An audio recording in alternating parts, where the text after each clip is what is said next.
What up, chat? That's not supposed to be there. What the hell is that? There we are. What up, guys? How we doing? Alright, so I'm gonna turn the music down a hair. That way, you guys should be able to hear me over the sound of the music, but we're gonna keep it running the whole time, just for background noise in between the things that I talk about. How are we doing? How's life on December 31st, 2025? Is everybody ready for the new year? This is my Spotify Wrapped 2025, by the way, my top songs. So, yeah, it's going to be a little embarrassing sometimes, but I shamelessly love K-pop Demon Hunters, so you can suck it. Let's see. This is the wildest playlist. It's like 90% Sabaton.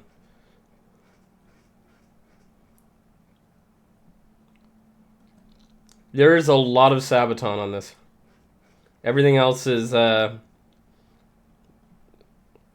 like 40% Sabaton and 30% Kendrick Lamar. It's wild. But anyways, feel free to request a song if you'd like. Just throw it in there. I'll put it on a queue. I'll throw it in for whenever. It'll probably play, and then I'll play my playlist again after. Let's take a look at our setup, guys. We're not listening to WAP. We'll listen to Kids Bop version, just because that sounds stupid. Alright, here's what we're looking at, guys. We have 71 games. 71 games that we're going to be rating on a scale of... So my Asylum is going to be the game I choose at the end that I would pick over all the others, basically. Not necessarily my game of the year, but the one that if I was locked on an island or a padded cell with only one game on a console, it would be the game for the year that I would play for the next year. So that's going to be the last thing I adjust.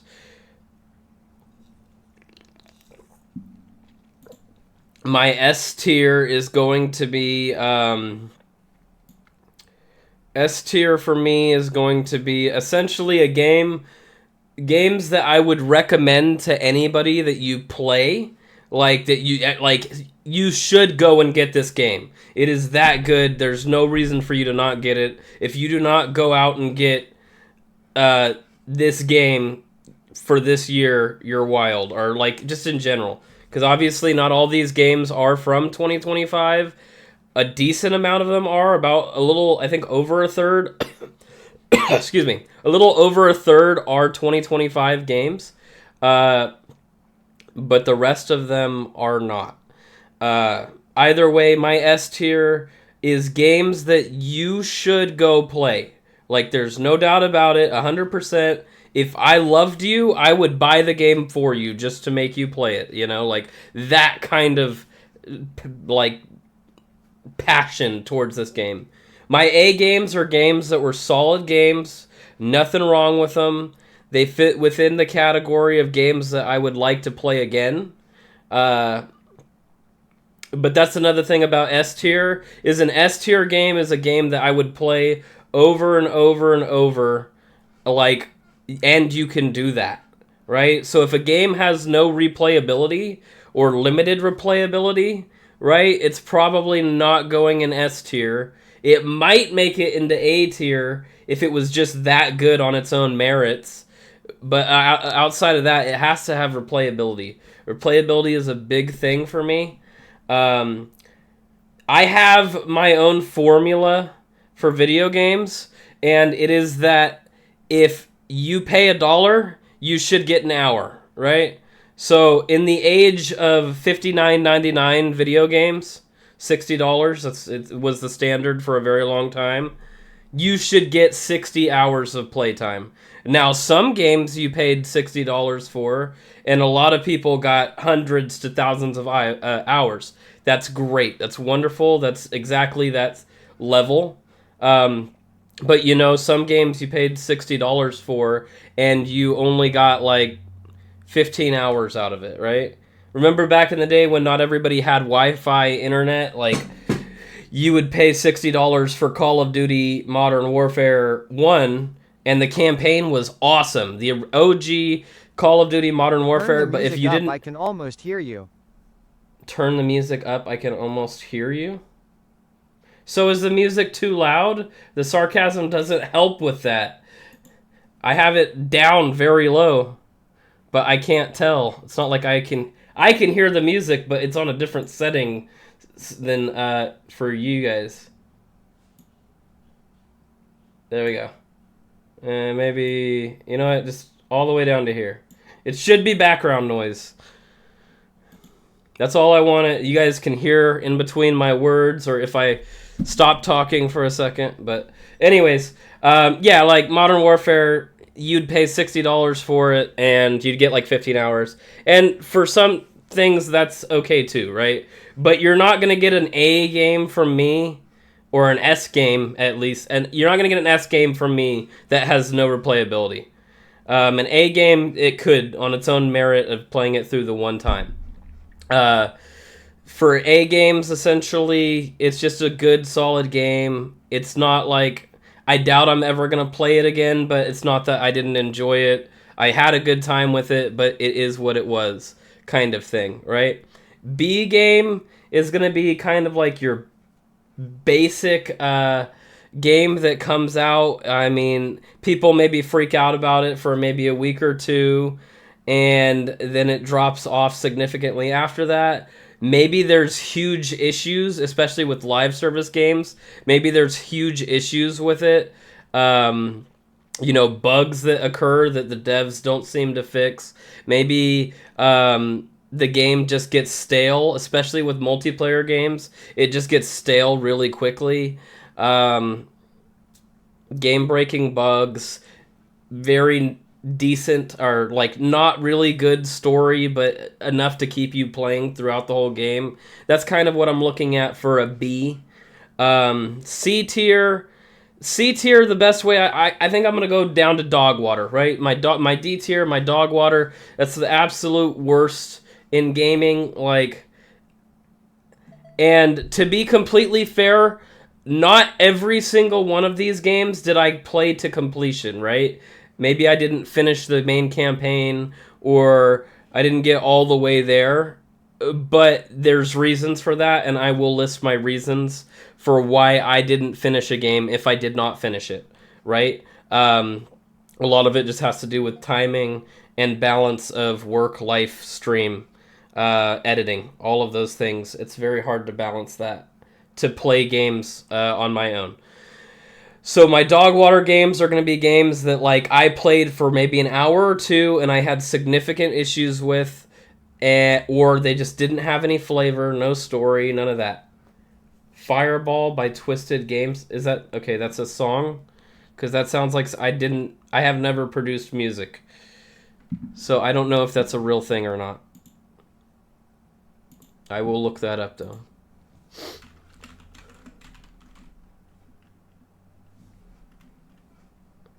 I hope it's not inappropriate. It'll come up next.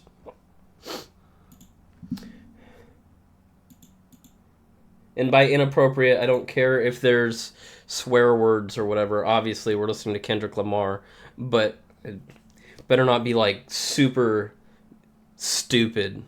Like, you know what? It could be stupid too. I was gonna say like "Look at My Horse," or like a Minecraft song.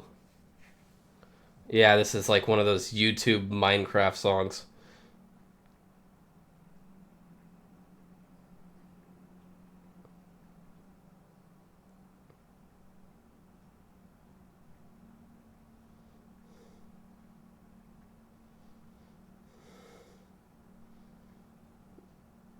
Just like some Critical Role ass shit. All right. Yeah, dog water games. There's gonna be, I think, a few of them. Not very many. A dog water game is probably, I'm hoping, will be about as rare. There's gonna be a lot of S's, I think, for this year. But there'll be more A, B's, and C's. So a C is gonna be between the B, the basic game. Like, it had what it needed to be a game. I didn't necessarily enjoy it. I played it. I had fun with it, maybe while it lasted. But it wasn't... I don't leave it on bad terms. I just don't recommend it to anybody. Like a B and above game, I'd probably be like, yeah, you know, if you have the money to spend on a B game, it's worth it for this or that. You might like it, you know? For an A game, I'm probably going to be like, hey, you know, yeah, you should buy this game. And then an S game would be kind of like, oh, yeah, you definitely need it. This is like the one of the games that's going to define this period of gaming. So you should probably play it, kind of thing. So I hope that makes sense to everybody. The main reason why I'm describing it here is I probably will throw this video for our 2025 on YouTube. As long as the music should not be included. Let me go to my OBS real quick and make sure it's on a separate track, because that would have me fucked up. But I've been doing this for a long time, so I still make mistakes pretty frequently, actually, though. Advanced audio properties. Yes, okay. Close that up. I do think you should give KSP another play. KSP? What's KSP? Is that even on this list? Kiss Super People? What the hell's KSP? No, I'm not fucking playing Kerbal. Oh, God. Even if they released all the new content, that's like Minecraft. Like, if you're into it, I'm not shitting on you for it. I'm just saying, like, don't tell me to go play Minecraft, man. Like, if you like Minecraft, you like Minecraft. I like Minecraft every now and then. I'll go make something, but I'm not gonna go play Minecraft when all of these things are coming out on a yearly basis, and I have my hands full all the time. So anyways, let's get into it. How we're gonna do this, you guys aren't gonna see my Excel spreadsheet, or I might be able to show it to you real quick. It's not secret, it's just I don't want to. Let's see if I can show this off. Yeah, I can, right? Alright, so this is my Excel spreadsheet that I'm working with. I gotta move it a little bit because it doesn't sit right, because it's a different format of things. This is what I'm going with. We're basically going from the top left stack, and then we'll go middle stack and then bottom stack. And as you guys already know, 2025 games, not all of these games got streamed on our channel, but they all came out in 2025. That's the only... So they get to go first because this is their year. Non-2025 games that were streamed get to go next, and we played a lot of those this year because we are doing our Resident Evil rounds and stuff like that, Amnesia, all that. And then non-2025 that I played off-stream, a lot of these games are just like iconic. The Far Cry and the Borderlands series, I didn't play them on stream, but this is the best time that I'm going to get to throw them on a tier list, so we're going to do that. Why you got to do burpees? I got goddamn... I hate this! Burpees for KSP. This is stupid. You know I'm just getting over fucking being sick and leg problems. I couldn't feel my legs for 3 days. Oh my god, let me throw it into chat mode.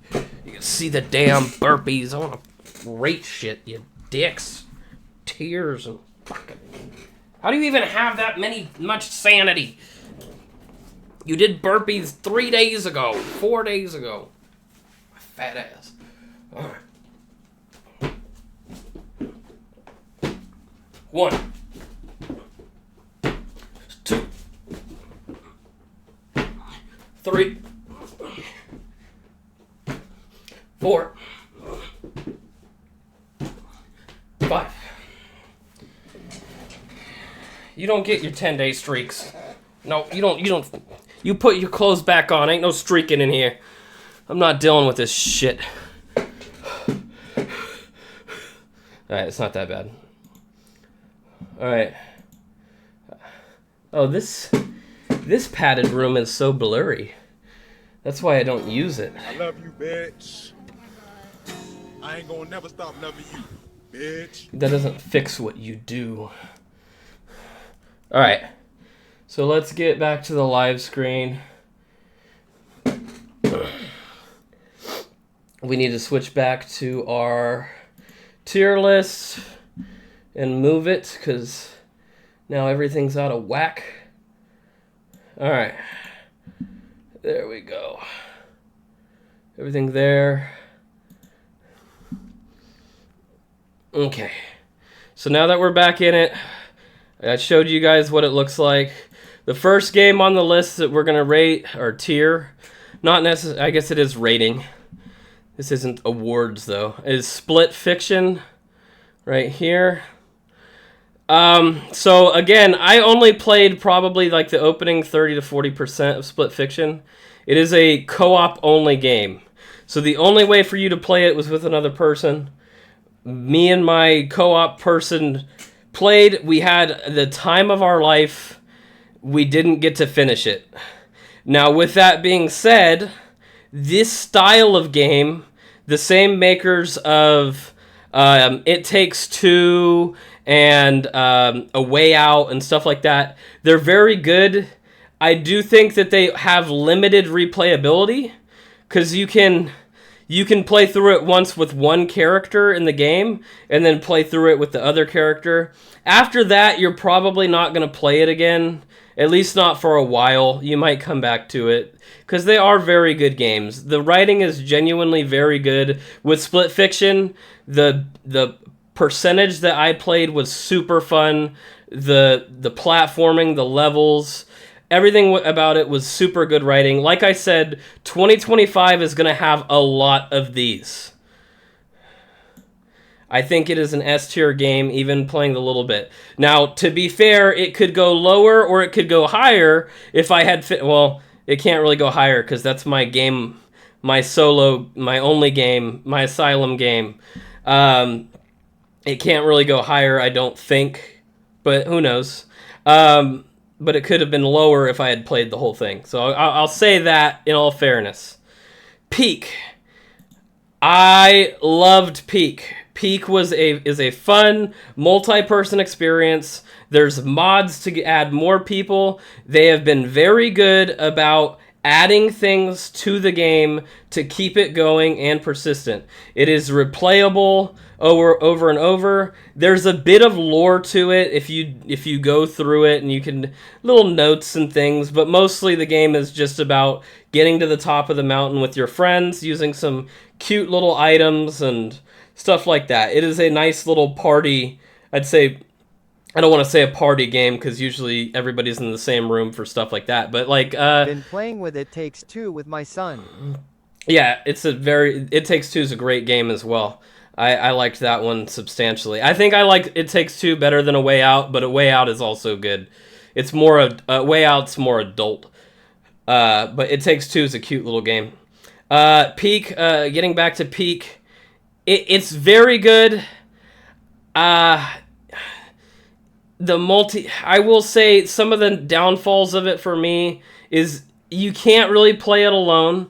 Split Fiction, obviously, you can't play alone at all, but that's like included in the package, right? You understand that when you play a game like Split Fiction, you can't play by yourself, and that's why they actually give you a friend code that you can use in those games to basically give your co-op partner the game.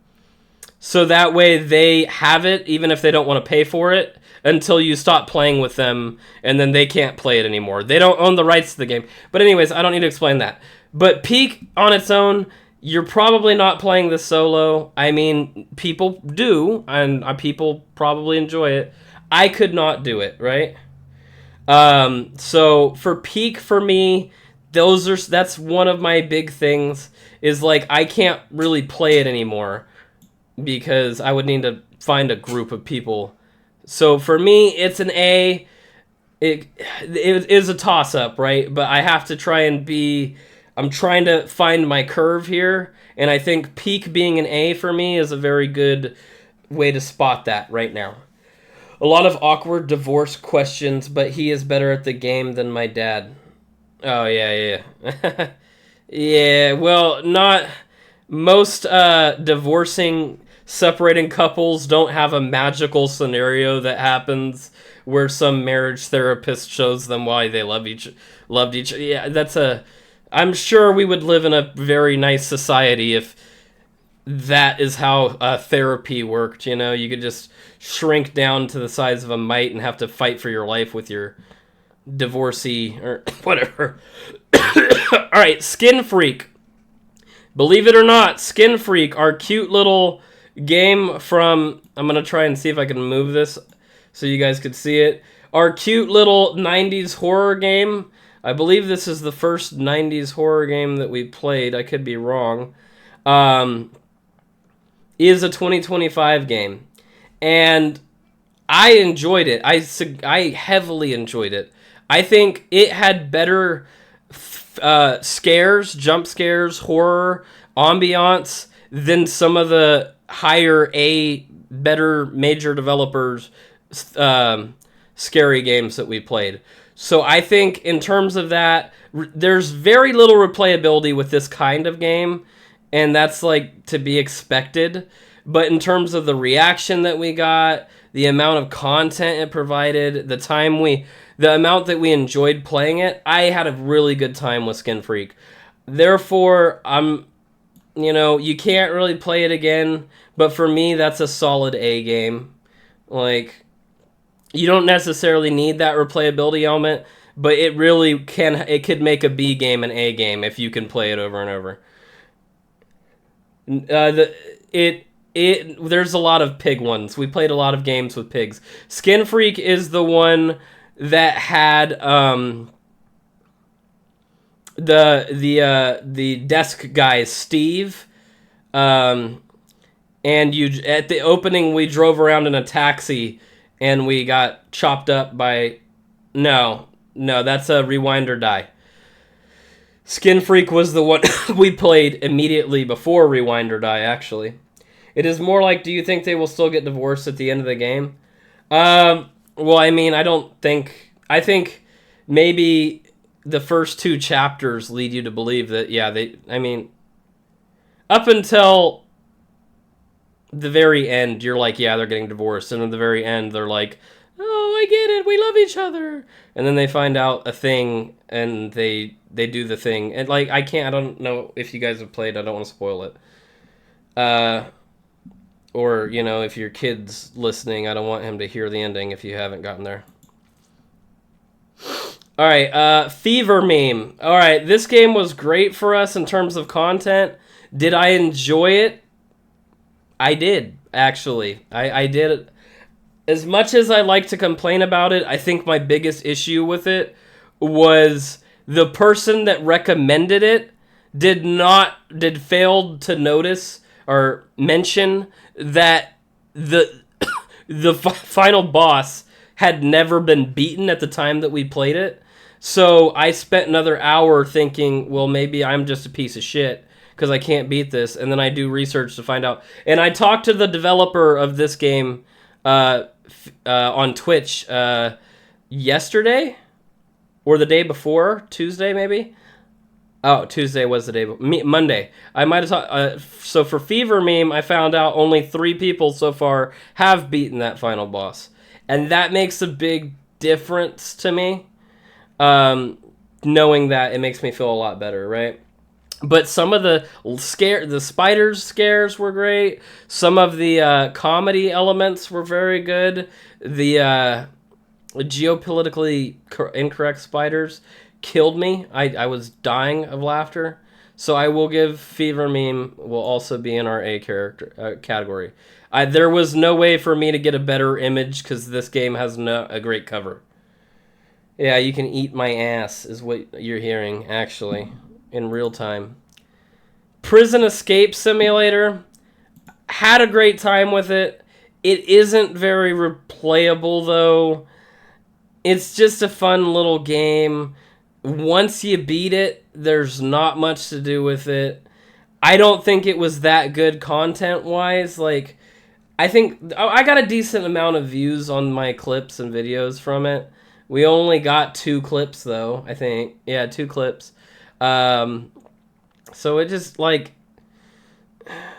I put, like, 10 or 11 hours into it. For its price, I think it was, like, $8. So it fits in my price range category of what is good. But I'm not going to download it again, I don't think. I'm not going to go back to it. So for that reason, I think it'll be our first B. Not a bad game. That's probably the average category, right? If we're being honest. No, I finished Max Security. I finished Max Security a long time ago. It's the same thing. The only difference is the guard comes more quickly, and and the underground portion is a lot bigger. Baby Steps. All right, so we've recently finished Baby Steps. My very first Fodian game, right? I gotta say, it was good. It was really good. The crowd control added an extra element in there, and you know it. I think a lot of my falls were chat. To be fair, so a lot of my frustrations. There is, I'm gonna say, at least for me, 0 shove player left. Get out of here. Get out of here with that. There's not, for me, any replayability with Baby Steps. I wouldn't play it by myself. I think the only reason I played that game was purely for streaming and content purposes. Great content. We're still coming out with it. The last full-length video of the ending came out today. And we're still going to have clips to use for that game for probably another 7 or 8 days, I think. I don't know. I'm still editing. But for content-wise, it was good. I haven't played any other games in this category, so I'll say that too. The lore was there. It was pretty good with the donkeys and the protagonist being, hopefully, spoilers, like, disclaimer, you're going to have spoilers possibly when I talk about these games. But what ends up happening with the main character and things like that, like, I think it was all pretty good lore. I wish I had another game to compare it to, but I will also throw this on my B category. Just not very good. Like, well, it's your average game, right? I would not have played it without it being a streamed game. At all. Ooh, in all the donkey dicks. Now, Dispatch. Whew. I don't need to glaze Dispatch. Dispatch will glaze itself, and it's going to go right there. It's going there. There's nothing to do about it, right? I made some bad decisions the first time. The gameplay, I took a minute to get into. By the end, I was in it, though, and I got it. And you know what? I regret the decisions I made in the first run-through, but that's how it works in life sometimes. You got to reevaluate, you got to go back, you got to do it again. And I did that, and I enjoyed my second playthrough even more. I got more out of it, I got the ending I wanted, and I will say there's a lot of me that does want to go back and do it again for the 3 or 4 other ways I could get an ending. So it has replayability. I will say here are some things that I wish that it had that it does not have right now. And it is a seasonal game, so it's coming out by seasons. I don't know if Season 2 is going to be another thing. Obviously, I think we'll have to pay for it. But I don't know if it's going to have its own, like, Steam, like, Dispatch Season 2. Or if it's just going to be you download Dispatch again and you go into Season 2. From what I've been told, it will run off your previously played season so that the story links back up again. I don't think it's going to be one of those games where there's a canon ending and Season 2 picks up from the canon ending and says fuck you to everything you did before. I hope that's the case. But one thing I will say that I hope that the developers do with Dispatch is I hope they do a mode where you're just doing the dispatching minigame. You're running calls and stuff on like a loop, and you have access to the wider range of characters. So maybe you get to pick, or maybe they just expand it to where you have like 30 characters on your roster, but you got more missions coming in, or you got the whole, because towards the end of the game, you unlock another part of the city. So maybe they make it to where you have all of greater Los Angeles, and it's this big region, but you also have a team of like 30 superheroes instead of like 10. Forgive me when I talk with my hands. I know it doesn't, but emphasis, you know? I'm a very hand talker kind of guy. It's just great. It's really good. Everything about it. It is a groundbreaking game, even in terms of like, oh, it's just a Telltale game, right?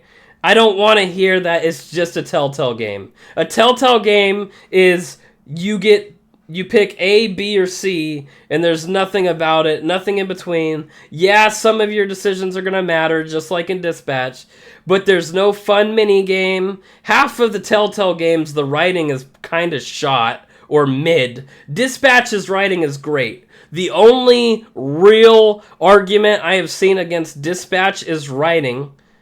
I said it's like an Italian thing. I know I'm not Italian. I don't know. No.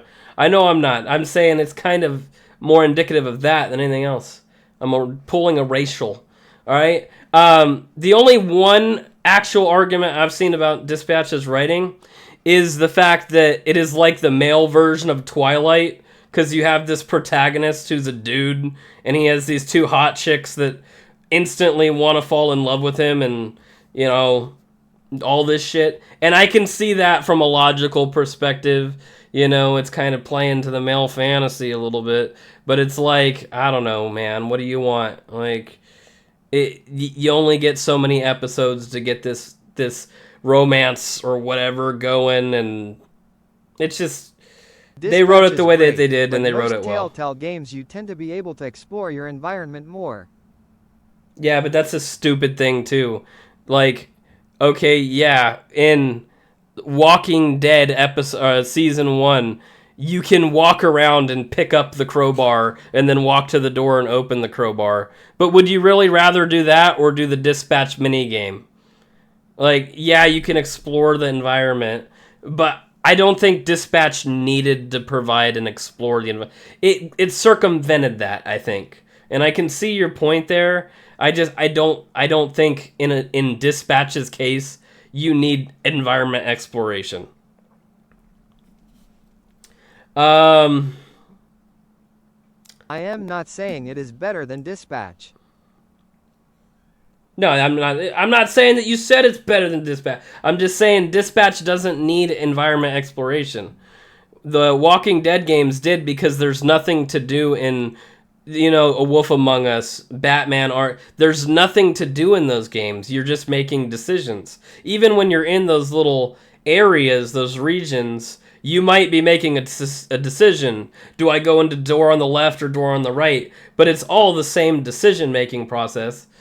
It's just you get to see more than a street sign menu or whatever, I guess, you know?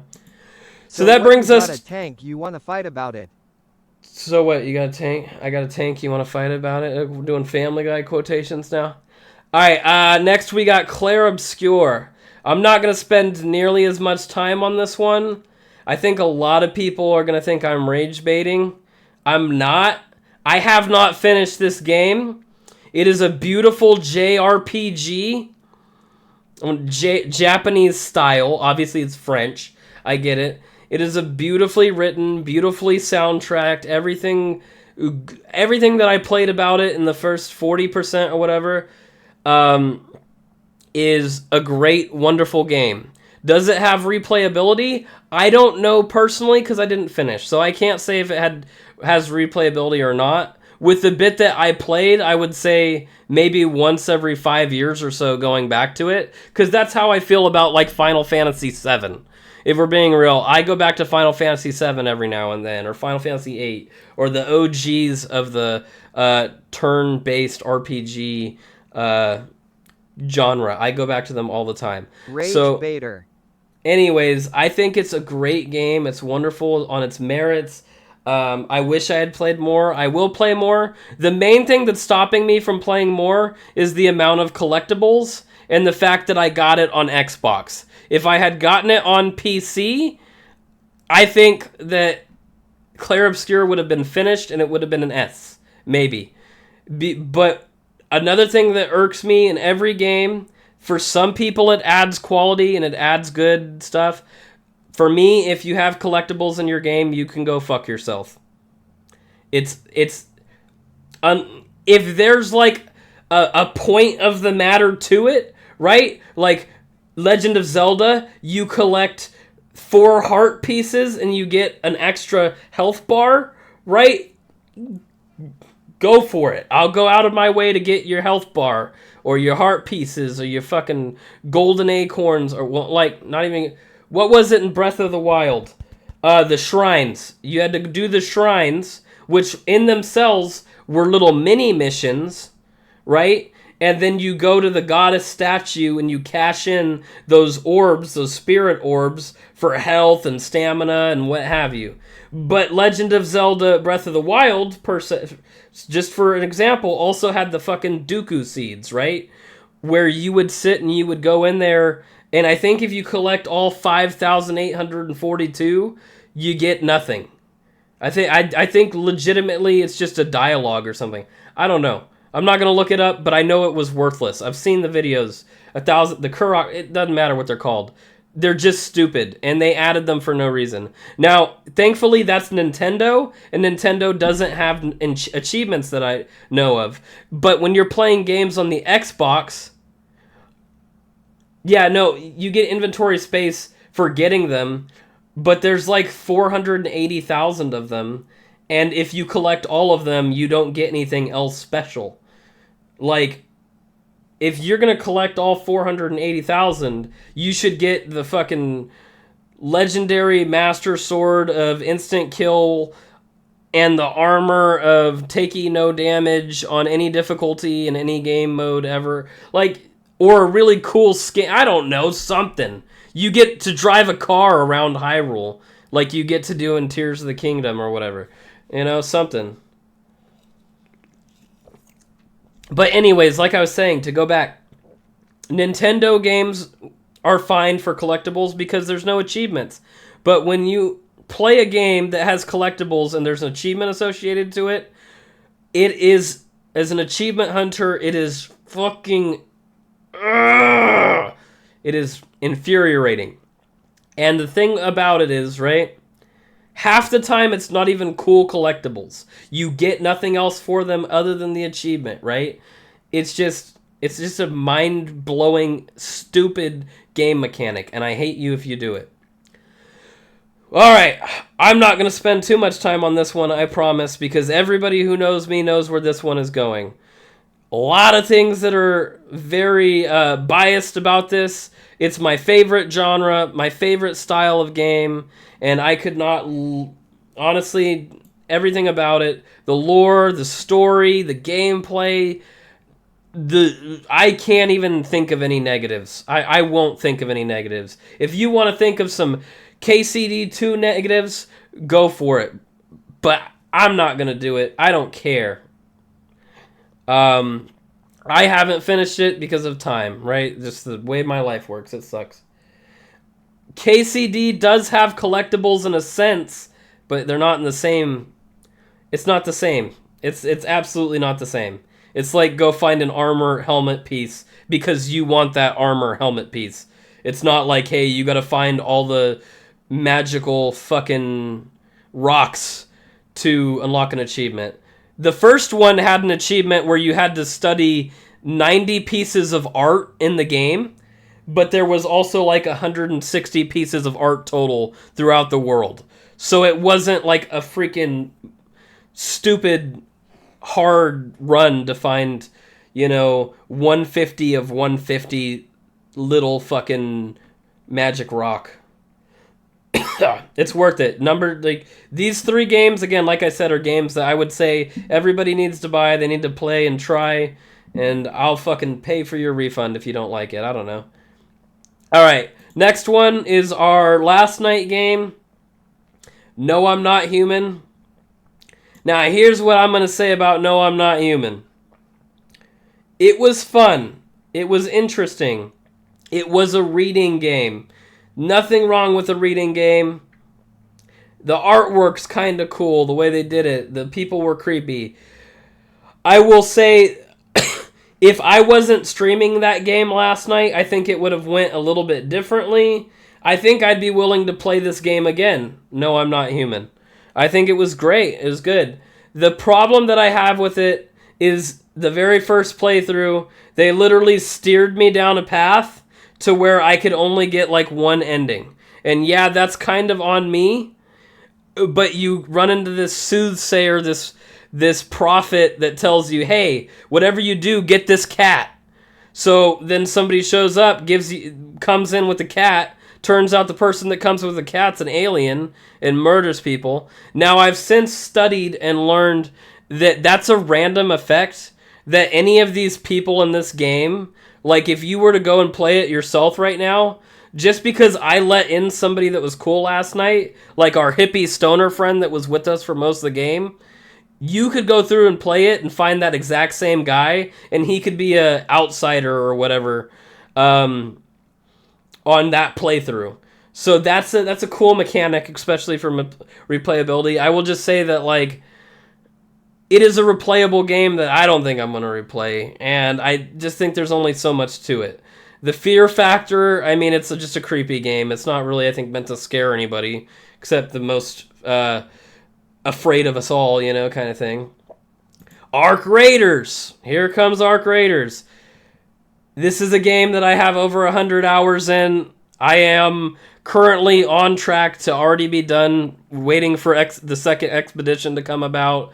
I haven't done all the quests yet again since the wipe, but I have all the freaking stuff. I do all the workbenches. I go in, I go out. Do I have problems with Arc Raiders? Sure I do, but my problems with Arc Raiders are less about the developer and the game and more about the people playing it, if I'm being completely honest. Arc Raiders is a great game. I think it will go on for a while. It's got some life in it. I think that some of the ways they're shaping the game is kind of constricting it, but that's just my opinion, man. I don't think it's a bad game on its own merits. I just think some of the ways we're shifting are not in a direction that I enjoy. So that doesn't even mean anything. That might mean that I stop playing it eventually. But at the same time, more people might play because of the shifts that are happening. More people might find it because of the things that are happening to it. So that could be a good thing, right? Battlefield 6. Battlefield 6 is an S tier. Where the hell is Battlefield 6? I hate that. Oh, there it is. Battlefield 6 is an S-tier Battlefield. I don't think it's an S-tier game on its own. And that's hard for me to say because I've been a Battlefield main since Bad Company 2, man. The things that I will say about it, right? After playing through the beta, playing through the game for about 2 weeks, doing the multiplayer, I didn't even play the campaign. Because, to be honest, 4's campaign was 3's campaign was the only one that I thought was, like, superb, on terms of story writing anyways. But I only played Battlefield 6 for 2 weeks. I played RedSec. I thought RedSec was stupid. If you like RedSec, you like RedSec. That's fine. I don't like it because you're trying to Call of Duty or Fortnite my Battlefield. And now here's a good argument for me against me for that. Well, you're not even playing it anymore, so what does it matter if they try to appeal to another audience? Exactly, right? The fact that they included RedSec doesn't. I mean, if it brought more people in, it brought more people in. But I think all of the pure Battlefield purists weren't screaming out, hey, we need a battle royale. The only people that I know or ever heard really saying, oh, Battlefield 6 needs a battle royale is other streamers. And for that, like, I don't know. It's just playing it like you get your armor plates and then you respawn in 2 or 3 times before you're done. Like, just kill people. Like, if you want to do a battle royale, do a PUBG battle royale. You know, maybe you get an armored vest that has so much health, and then when you die, you go down. Your team can res you, sure, and then you die. You die. That I think they should have went a more PUBG direction if they were gonna do Red Sec. But that's just me. It's silly. I get it. Yeah, sort of twisted guy I play with sucks. I don't. Half the time, I don't read what you're saying when it's relevant, so it doesn't make any sense. I've played a few rounds of Warzone and Fortnite. Fortnite's fine. No build Fortnite's fine. I can't play that for long periods of time. RV there yet? I cannot find it. There it is. RV there yet? I feel like in the limited amount of time I played it, it was solid. I know we're waiting on a C. I promise you we'll find it, but the odds that we find a dog water are going to be probably on par with... We're going to have less dog water games, I think, than S tier games for sure. But anyways, RV there yet was cool. It's fun, but you need to have other people to play with. I think you can solo it, but soloing RV there yet would be even crazier than soloing Peak. You know, it's wild. Well, yeah, streamers do ruin games, 100%.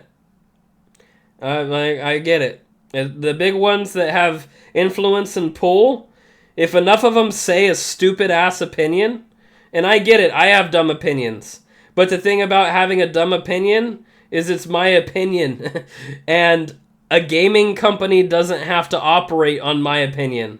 However, when a streamer that can have, like, 15,000 people watching him play a game, you know, or more, or even like 3,000 to 4,000 players playing a game, when a company sees that this streamer is playing their game, and they're like, well, hey, I think this game would make more people play it, and, you know, here's my chat, you know, if they added fucking, something stupid, I don't know, man, if they added,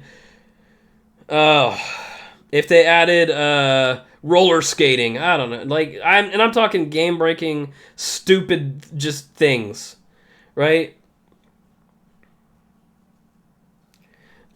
We will get but so everything is gonna aggregate out better after we get out of 2025. The problem I think with 2025 is a lot of them were really good. We're gonna see a lot of Bs. We're gonna see a decent amount of Cs, I think, at a glance. Water Park Simulator. Now, you might think this is unfair, but I super loved Water Park Simulator as I played it. We did stream it. It's not a great content game. I don't think I'm going to go back in, but they've added a lot of things. They've added a lot of quality of life improvements and things like that really make Water Park Simulator a better game. Well, that's why I don't like larger streamers either. I have... The biggest streamer that I will actively watch will have 1,400 to 2,000 active chatters, and I don't chat with her because I know she's probably not going to see my chat anyways. But people that are in the 300 to 400s, you could usually get your words in. That's more my ballpark. And then I watch a lot of people that are more like me, that you range between like anywhere from 1 to 20. I like watching people that are small. It just, you can actually have a conversation with that person, and it's nice. All right, Water Park Simulator doesn't take that much to explain why it's just an A. Ludo. People are going to come in here, and they're going to want my fucking head. I guarantee this. Honestly, here's my thought process on Ludo, and I was thinking about this the whole time. Oh, no, what happened to dog water? Damn it. Dog water died. I didn't mean to do whatever I just did. 1 second. What was this? Dark green? No, it's light green. Right? There's dog water.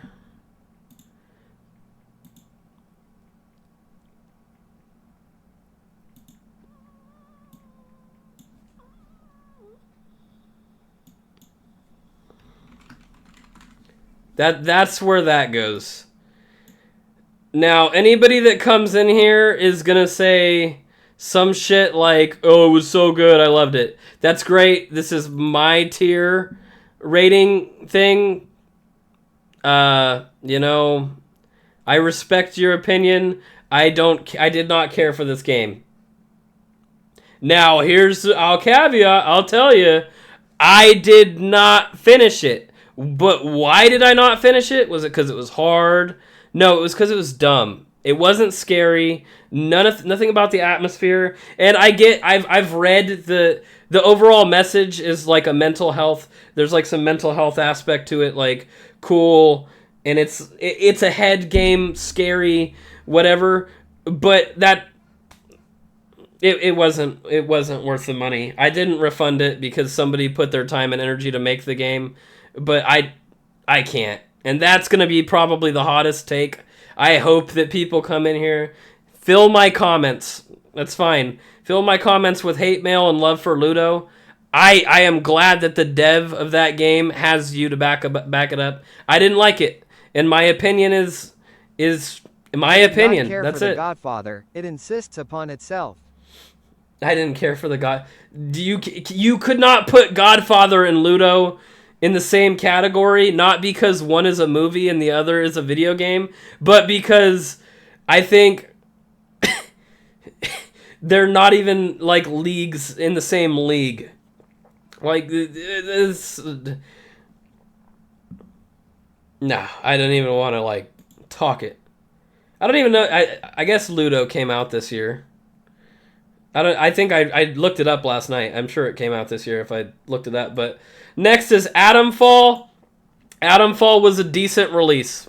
I'll say that. I liked the story. It was way too quick. It was like a super quick version of like if you were to compare it to Fallout, it would be shit. But it's like a shit Fallout game. But it's still a decent average game on its own. The achievements were easy enough to get.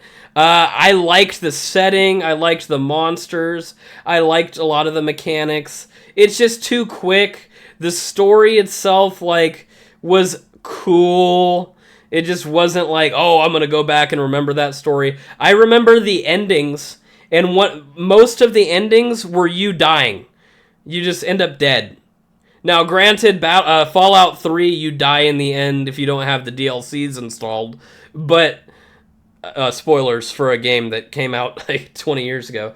But it's just, I'll remember the endings more than I remembered the actual story of that game. That's what I'll say about Atomfall.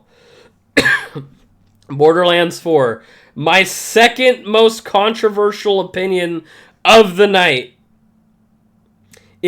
Oh, I almost grabbed the wrong one. This is not a very great photo. If we're rating it right now because I played the other Borderlands and I have to rate the other Borderlands, 4 is going into the dog water category. I don't care. Hate me if you want to hate me. I'm not going to remember that story. I did beat this game. The gameplay is it's Borderlands. I mean, nothing new, nothing added, like nothing better. But I guess the main basis is going to be the story.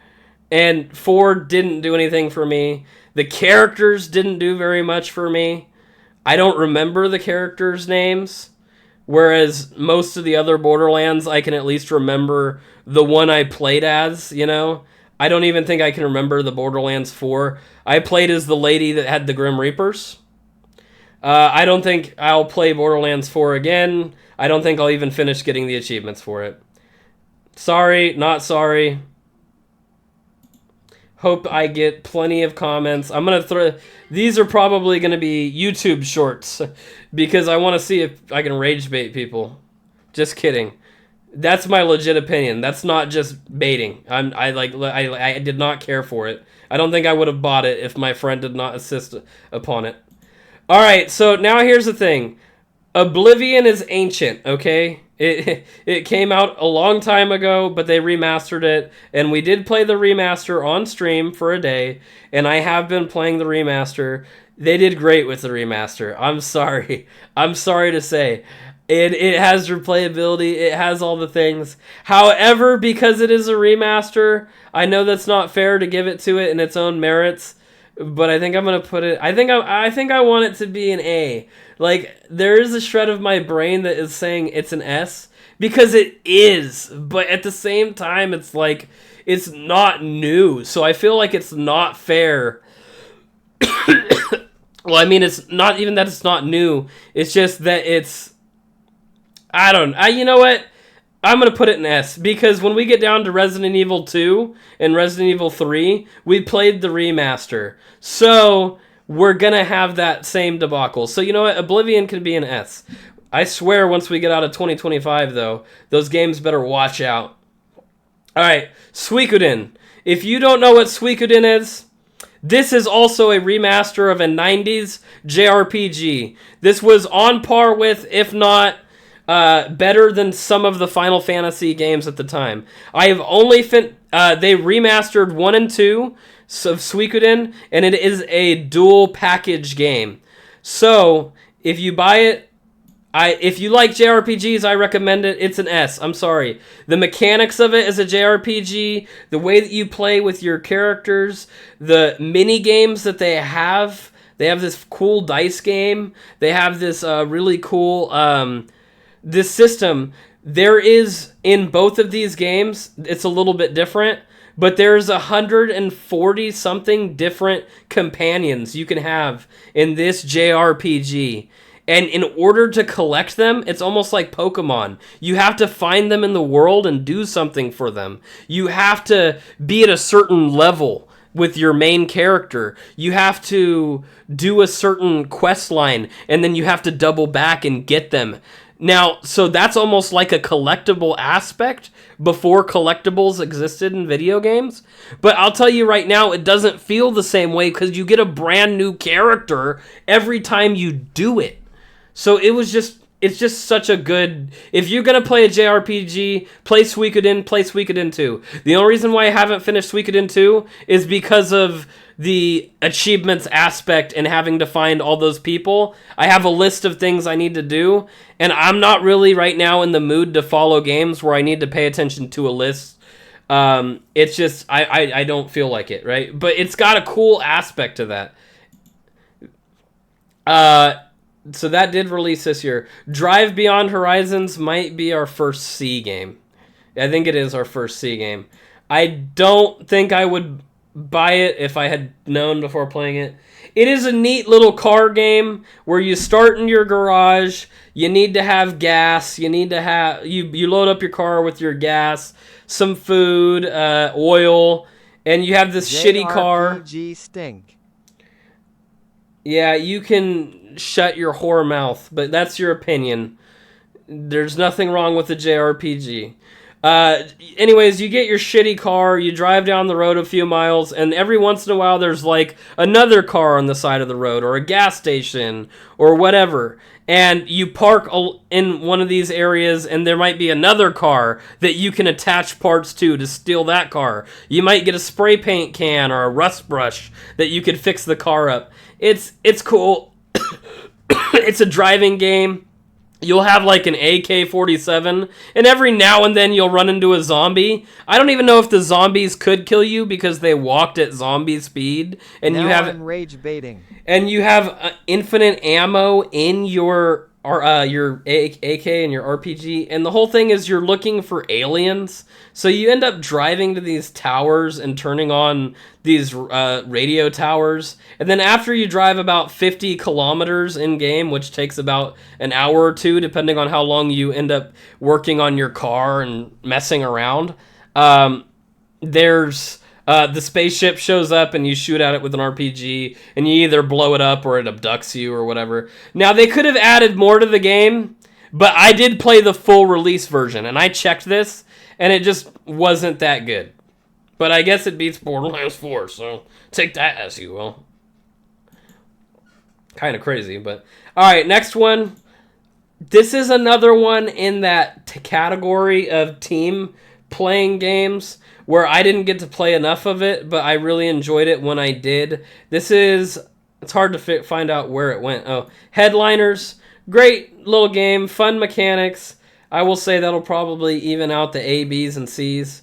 It didn't get as much playtime for me as Peak, but it's a fun little game. You run around as newspaper journalists, and there's monsters in the city. You're taking photos of the monsters, you know. You get a score. You need to get an X amount of score over the course of a few missions, and if you do that, you advance to the next week. You buy things with the money, kind of stuff like that. It's a neat little multiplayer game. Megabonk. All right, I didn't put as much time into Megabonk as I would like, but I do think it was a great game. It had its own merits. I will say it is probably, for value, I'd give it an A, but in terms of it being a roguelite and just not being my thing, again, this might be a rage bait, but I'm just going to put it right there, along with some pretty good games.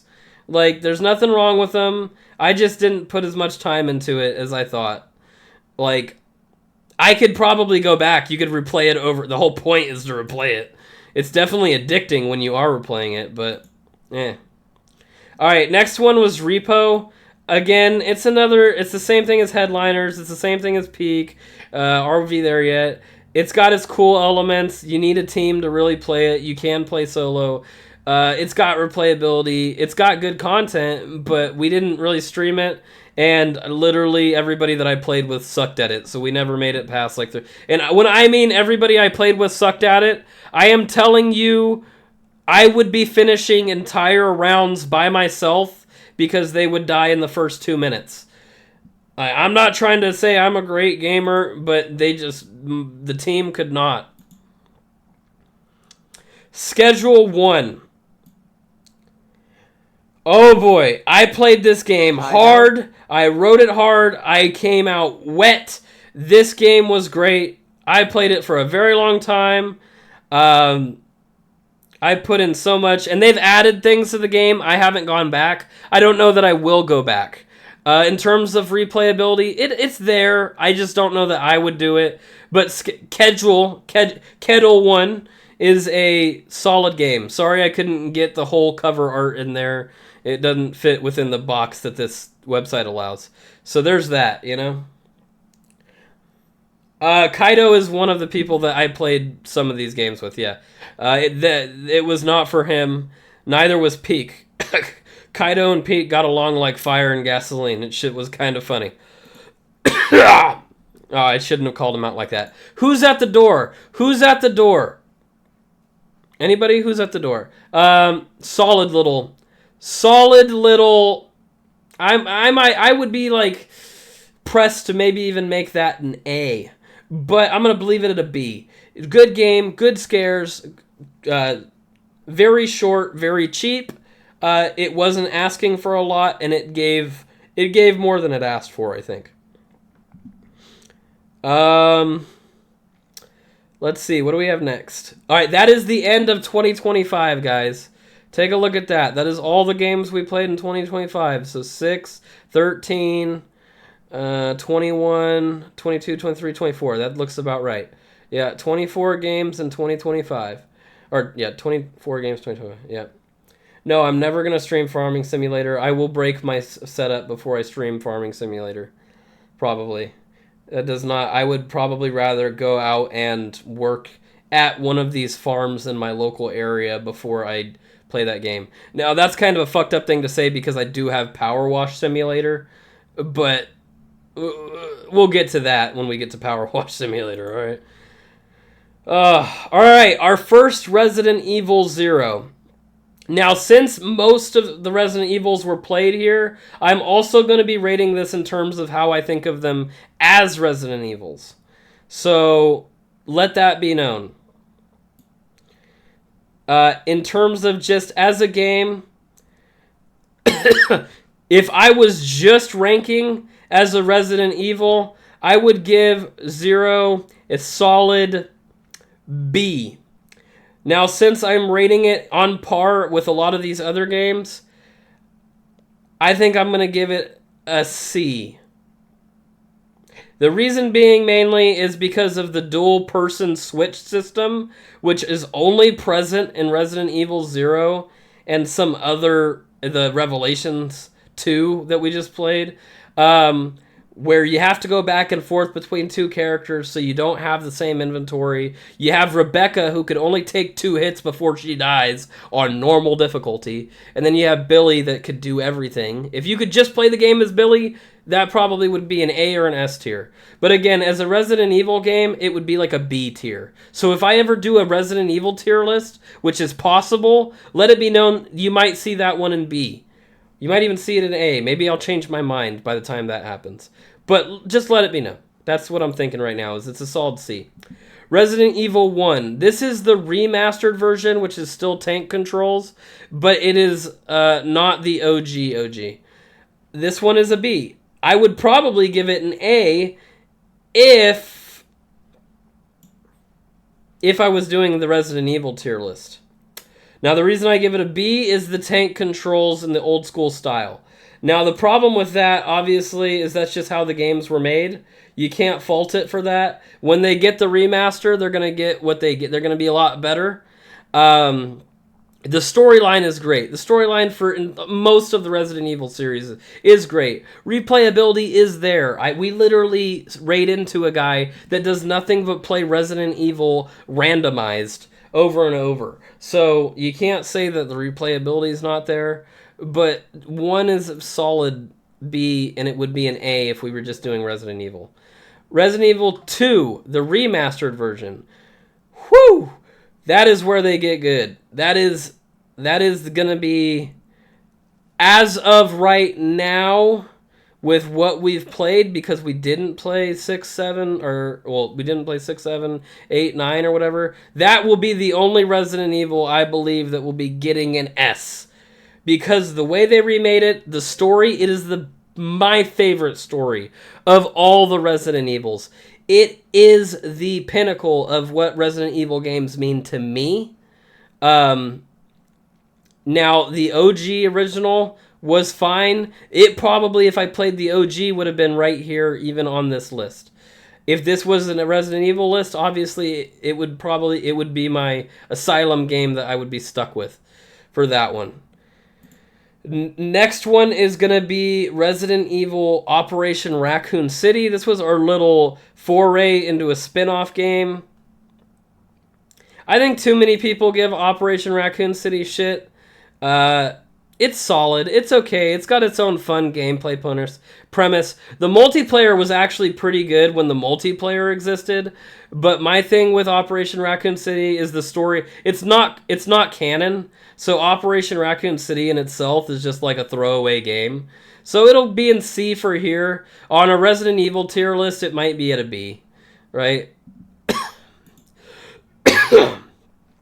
Resident Evil 3 Remake is not going to make it up to where Resident Evil 2's remake did. Sorry to say. It had the exact same gameplay. The story's good. But the story of Resident Evil 3 is just a little too short for me in general. Even if you play the original or the remaster. The original is a bit longer. I think an hour and a half, 2 hours longer. So that's significant. But Resident Evil 3 was more of a DLC to 2 than it was its own standalone game. At least in the remake aspect. Good story, good mechanics. It's just not there. Code Veronica. So Code Veronica was going back to the old school, the tank controls. I love the story of Code Veronica. I think it's great. I think it goes right along with the rest of... Where the hell is Code... I think it goes right along with the rest of the Resident Evils. I would say because of... If it was on a Resident Evil tier list, it would be an A. Again... But since it's not, I think the tank controls bring it to about a B for me. We'll just keep it at that, realistically. It's the last tank-controlled one. If it gets a remaster, obviously all of them are probably going up in terms of story, but it's hard kind of balancing between it being a normal tier list and it being being what it was. Now, the Chant. The Chant was an interesting little foray of a game. It wasn't dog water. It's a C game. Like, I thought it would be scarier. I might have jumped once or twice. The storyline is a little eh. All the alternate endings are a little eh. I'll probably play the DLC by myself, but I don't think I'm going to get back on stream for that one. It had a neat little gameplay of its own. It was its own game. I'll give it that. But for being as like well designed, like nice graphically as it was, I just didn't resonate with the story or the game as much as I think I'd like to. And I played through it multiple times because of the achievements. I don't think it has replayability on its own, other than the alternate endings. But realistically, you could just look at the alternate, and if alternate endings are your only reason to replay a game, then let's be honest, you could just watch a YouTube video of all the alternate endings. Yeah, is that not the way to do it? Sure, I guess, but if you don't like the game to begin with, why are you going to play through it again just to hope you get a different ending?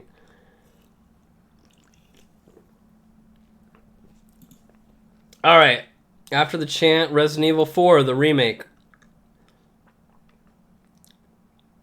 I have the cover for the old one because I couldn't find the cover of the new one. To be honest, if we were ranking it on a Resident Evil list, it would be an S. It would bump up, but since it's just on our tier of games for this, I don't think I'm going to have another Resident Evil in the S tier. I'm trying not to. It's good, great gameplay. I mean, it's basically the same gameplay. It's not basically the same, but it's kind of similar to RE2 remake. You know, they made it run a lot smoother, I think, than the original version of it. So the story's great, story's good. But for me, that's when Resident Evil starts kind of breaking away. You get into the Las Plagas and the oh god, what are they called? Not the Magini, but the Los Illuminados, right? The people, the townsfolk, and all that. You get into those guys, and it just not. I like zombies. The bioweapons are cool, but I'm a zombies guy at heart, and it's just for me. It's like gotta have it. Now, Resident Evil Revelations, the OG. It's dog water. I didn't enjoy it at all. Like, the story's okay. I think it's dumb. We're really starting to break away here from everything that's going on. I think it's like something you could cut from the canon of Resident Evil, and I would agree with you. The gameplay pisses me off. It just I didn't, other than the characters, I didn't get a Resident Evil vibe and a good feel from it. It would be toward the bottom of a Resident Evil list for sure. Amnesia: The Dark Descent. That one, considering we played all the Amnesias and all the games I'm comparing it to, it's dog water. Very old game. I think it was like 2005 or 6 or something. So might even be older than that. We'll give it its credit because maybe it was scary at the time, but between the I jumped once or twice. I'll give you that in the 3 or 4 sessions of playing it, but it didn't do anything for me as a horror game. And the story loosely connects with the rest of them, and it sets up the rest of them. I get it. I don't know. Most of the Amnesia games I don't think are going to rate very high. There were some that would be better than others, and we'll go through with that. But all right, The Machine for Pigs. And I got to check something real quick because I am on call for work. Got to make sure that this phone doesn't ring. Check everything so often. All right, where are we at? Sorry, we did The Dark Descent, so we're on The Machine for Pigs. This one was a step up. I'm not going to say 2 steps up. It was a step up. I enjoyed the story better and the scares better. I just think it was a better game altogether. The only thing that I'd say kind of kills it is like the premise of the whole thing, that the guy... Spoiler alert on this old-ass game. The guy kills his sons because he gets a premonition of World War I, and he doesn't want his sons to die in World War I, so he basically kills them in this machine that he develops to power the city. I believe, I think was, if I remember the final synopsis. He basically does this machine that turns people into Soylent Green, and his sons were like the part of the first two, I think, that went in the machine. So it just doesn't make any fucking sense. He gets high on ayahuasca. He gets a World War One premonition, and then is like, I don't want my sons to die in the war, so bye, sons. Amnesia Rebirth. A part of me really wants to say, and a part of me... The only part of Amnesia Rebirth that was scary for me was the scorpion under the... I don't remember if it was a popcorn bucket or a fruit box or something. It was some random item. I lifted it up and there was a scorpion and it skirted, and it got me pretty decently. The rest of the game was kind of annoying. Basically just a pregnant woman abuse simulator. Like, ladies going through dark places and falling and drowning and getting attacked by monster demon things. Like, it... And then you get to the end and it's like the crazy monster wants to steal your baby, and you leave the baby there, and then you turn into a monster and die, or you take the baby and then I think something breaks out when you take the baby away. And there was a third ending. I forgot how the third ending went. I think there's a third ending where you kill the monster, but you can't get out yourself with your baby. So I assume you basically end up dying stuck in that world, if I remember right. I did play through 2 of the 3 endings. So I did play it enough to give that honest opinion. It's just... It is what it is, right? Next thing, right, is the last Amnesia. Best Amnesia. It's hard. I think I want to give it an A, but I'm going to give it a B. The reason being, there's some replayability because you can go back through it a few different ways. You could change the difficulties. They even have a monster adjustment mode where you could make the AI for the monster a little bit better. It's fun. It's got good lore. I don't know that I would replay it. I think it's the best of the Amnesia series. It definitely has the best scare system because you have this stalker monster running after you, and it just popping up in random places and other dangers that you have to be aware of. But it's the best of Amnesia, but it's not that great on terms of horror, I don't think. After Amnesia, we got into the Mortuary Assistant.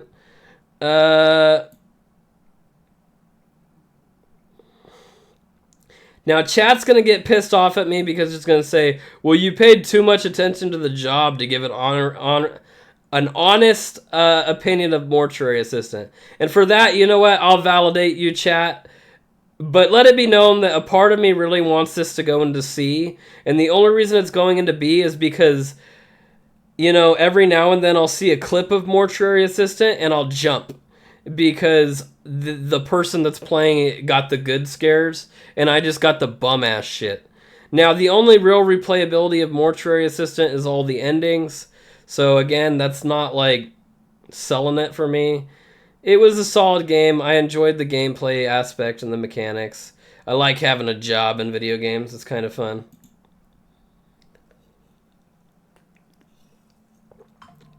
After that, we have Rewind or Die. Now, this game, I think it's made by the same guy as Skin Freak, if I'm not mistaken. It was... why did my voice crack? It was good. I would put it between C and B, but I'm going to give it a B.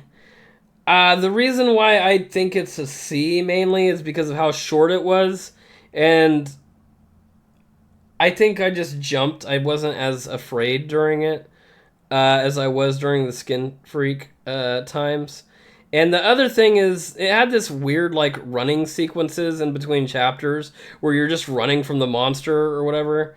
That was weird. And then at the end, like, you have to do all this stuff just to save the dog.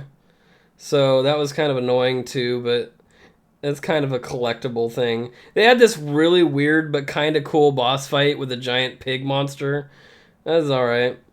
I did like that they had the giant corn section in the video store, and then every other genre of movies was just one row. It's kind of silly. That was funny for me. All right, we're getting into every single Fears to Gotta Fathom. save the dog.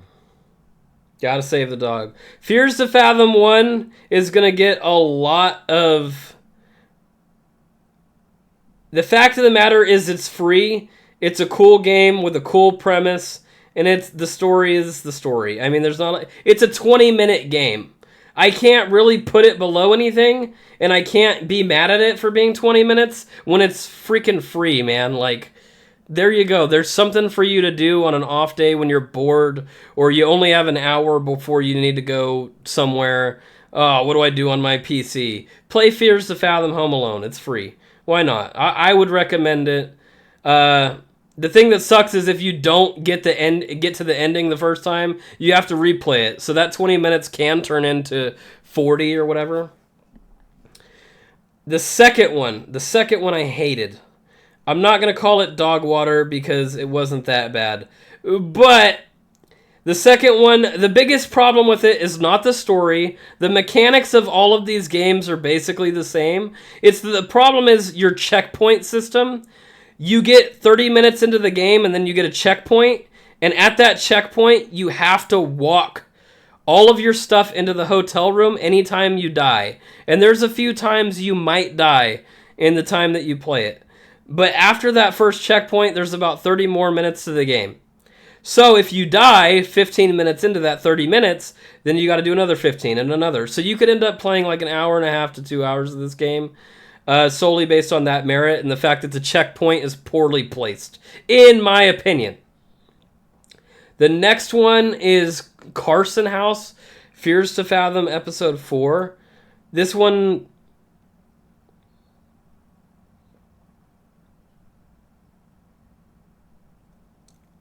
I'm going to say this one was good. I would say this one, I think, was my favorite one. I must say Carson House is my favorite Fears to Fathom. The checkpoints were at good intervals, good level of suspense. These games aren't really... Until you get to the fourth and fifth one, you don't really get jump scares. But Carson House was the most suspenseful, and I feel like... it had a lot going for it, like going to the store and having to do other things. Like, it gave you a little bit to do as a game, and I appreciate some of that aspect to it. Whereas when we get to Ironbark Lookout, sure, it was long, and it had that length to make it, stand out and good. It had some good jump scares. The biggest viral jump scare being taking a photo of that cult burning a cross, or what? It's not burning a cross. It's doing a bonfire, but they're all in the cult robes. And then you take a picture with the flash on, and then everything goes crazy. That's like the viral moment of that game that everybody's probably seen on TikTok or whatever. It's good. It's got its own good merits. It's just... it's a little long for like that kind of ending. And then the last one, Woodbury Getaway, same kind of thing. I ran into a game-breaking bug. I'm not gonna blame it for that, but I ran into a bug that let me not progress with the game towards the end, so we didn't even finish it on stream, and that pissed me off, 100%. And the jump scares were there. Fishing with the dude was kind of cool. I do think they had the creepy aspect of this one guy that really had a crush on you or liked you. But, I mean, at the end of the day, like, it didn't do much. It didn't do as much for me as these two did. And, I mean, the only reason why Home Alone gets to be as high up as it is because it's free in only 20 minutes. All right, Resident Evil 5. In this day and age,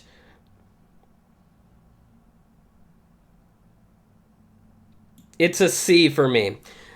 Main reason being, partner AI is garbage. Fix it, Capcom, please. Remaster it if you need to. But Sheva is fucking awful. And playing... it's my fault for playing on hard mode on my first playthrough. That's a big no-no on any Resident Evil game. You play a normal playthrough, and then you do New Game Plus on whatever difficulty, so you can retain decent stuff throughout the harder playthrough, you know? But when you start with the base stuff, and then you got a partner that's a moron... Resident Evil 5 is the first and second to last of the co-op Resident Evils. Resident Evil 6 is also co-op. It's also probably going to be pretty awful, but we'll see. If you play Resident Evil 5 with a partner, you'll probably have an A or a B experience. In terms of story, it's not bad. It's just, again, if this was a Resident Evil tier list, it'd get a B.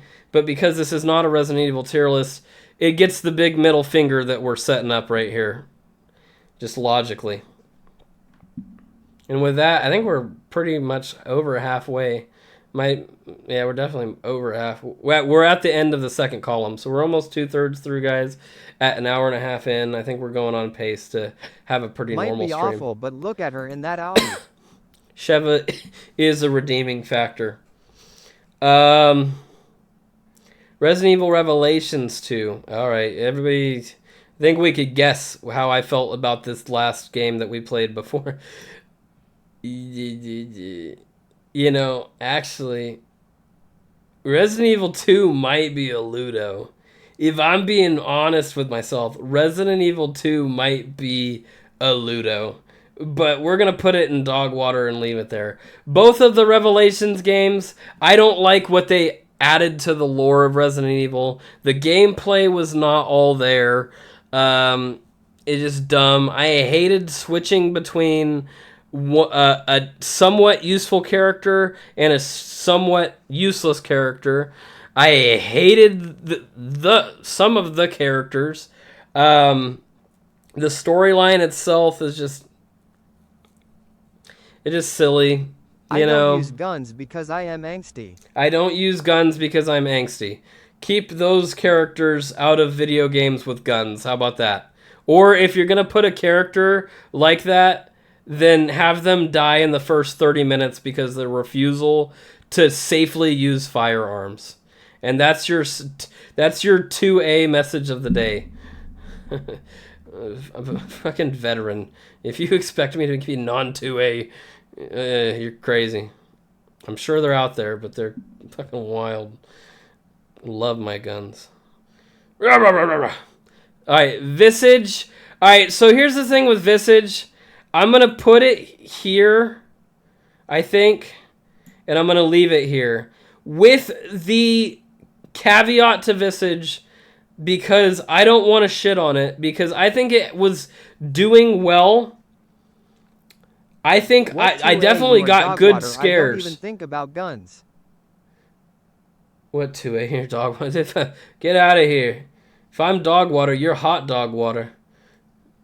You smell like it too. Alright, so Visage, we played 3-4 hours. It didn't even feel like... I think we got 10% in with 3 to 4 hours. Now, we were drinking. It was a drinking stream. It was a good time. Good jump scares. Great jump scares. Some people that I've talked to, this is the scariest game that they've played. The storyline, I didn't really get to see it form, I don't think, because we weren't far enough in. Now, the reason why I'm able to tier it, and the reason why it's going just kind of in the mid-C, is because of the fact that we played it on stream. Will we go back to it and maybe finish it? Maybe. I would say if I ever get a chat request in Discord or something to go back and play Visage, I'll go back and play Visage again. And I won't drink this time, and we'll speed run it and try and get it done, and it might get a better review. But from the 4 hours that I played of it, it's just not there, man. The only thing good about it was the scares. And I mean, that's what that game's for anyways. The Looker... It was that's fun. Only because I have to wait for my kid to lay down before I shower. I'm a working father. I can't afford... Shower in the morning, you sicko. If I do that, then I smell like crap from work. All right, fine. Blue collar. I get it. Some of us peasants have to. I'm kidding. I'm kidding. I'm not. I do work in an office, but I did my time. I got my disability. I'm not trying to break my body anymore before I one day have kids and have to throw them up in the air and catch them and wrestle with a 6-year-old that has more energy than me because the Marine Corps beat my energy out of me. You know? So, I get it. I love my blue collar guys. I'll have a PBR for you one of these days. In 2 months when I can drink again. But, fuck yeah. The Looker, sorry. Just to finish it off, like, it's just a fun little puzzle game. It was free. Honestly, I might even move it to the... I'm not going to, but I might even move it to the B because it's a free game, guys. Like, you can't really get much better. It just wasn't for me, and I feel like it went over my head, and chat had to walk me through, like, 90% of that one. So it'll be on my C tier. You know, and that is it for non-2025 games that I streamed. So with this being the end of that category, everything else that I'm talking about, you guys may have seen a clip from it on YouTube, because I typically do record some of the games that I stream, and then I can take in the recordings and get clips, but I might not play them on stream itself. And the first one that we get to in there is the Far Cry's. Far Cry 1, really old game. I had a lot of fun with it. Since there's a lot of Far Cry's in here, I'll kind of take into consideration that I'm pitting them against each other. Far Cry 1, I got every achievement for it. I had to play the game on very hard difficulty. That was... If you ever play a pre-2000... I don't know when it came out. It might even be pre-2000s. If you ever play a really old game on very hard difficulty... Most old games don't even have difficulties because on their own merit, they were just hard. But if you play a game that's really old and also has difficulties, and you play it on very hard, you're gonna fucking get railed hard. I'd take 2 bullets and I'd die in this game. They had these little monsters that ran around and would eat you in like one bite. They'd jump on you and you'd die. It had a good story. I would honestly say it might even be an A if I was talking about just Far Cry. I liked the story of Far Cry 1. Pretty cool. Far Cry 2. In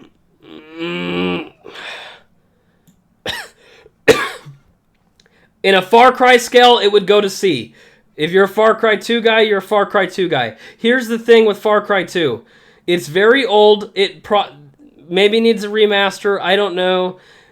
There's no fast travel other than the fast travels that take you from one corner of the map to another corner of the map. So if you need to get anywhere in the middle of the map, you gotta drive. When you're driving, there'll be these other these militia cars on the road that will shoot you, and they could drive and shoot you because the guy's on the turret, and they'll blow up your car. You don't have a teammate or a real way to shoot at that car, so you can't really do anything except stop the car, blow up the guy that's chasing you, and then fix your car and get back in. So the driving in that is also stupid, right? The next thing I will say, playing this on an original console would have been fine because you're just doing the missions. You're just doing the thing. Play it on Xbox, you have achievements. One of the achievements is to find like 400 diamonds, and the diamonds come in sets of like 2. So you go to one area, you might find a briefcase with 2 diamonds, and then you got to go to a whole nother area. And the only way you're seeing these diamonds, by the way, is like a little blip on your radar when you're close enough, like a metal detector kind of esque thing, right? It's like, oh, you're warm, you're warm. Oh no, you're cold. You're looking a different way. Oh, you're warm, you're hot. Okay, keep going. You're getting hotter, and then it will like beep when you can hear them beep. The collectibles thing will get me for all time with Far Cry 2. Next one is 4, I believe. Where is it? 4 was good. I liked 4. 4 is an A.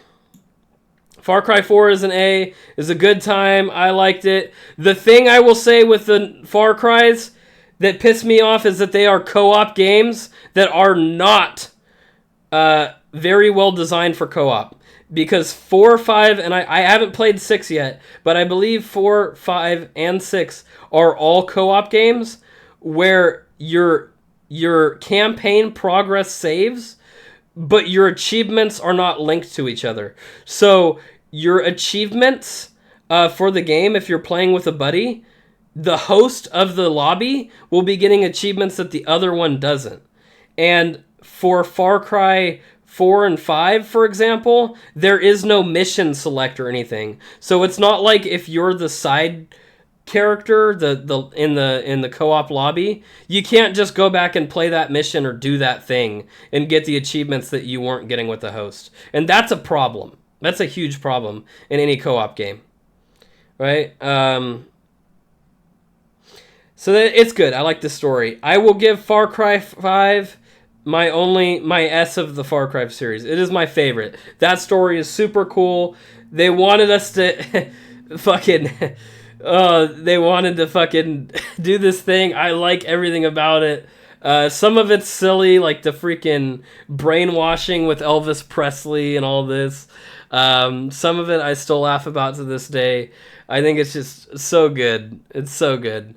The storyline, the setting being in Montana, a cult, super religious cult in Montana. It's just so fun. It's my Smoke, FU. Smoke. Freaking hate guns. Yeah. Keep your rifle by. I think if we get far enough in this, in my 2025 Wrapped, I actually have some of the Far Cry 5 soundtrack on this. I want to see where we're at with Spotify, actually. I'm kind of curious.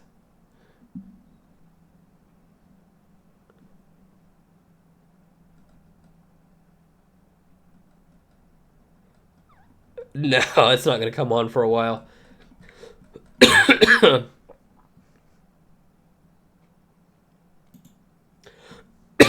So, but there are some in my 2025 Wrapped playlist. So that's kind of funny. Next one is Anomaly Project. This is a little game where you like find things wrong in a room and then you either move forward or you don't.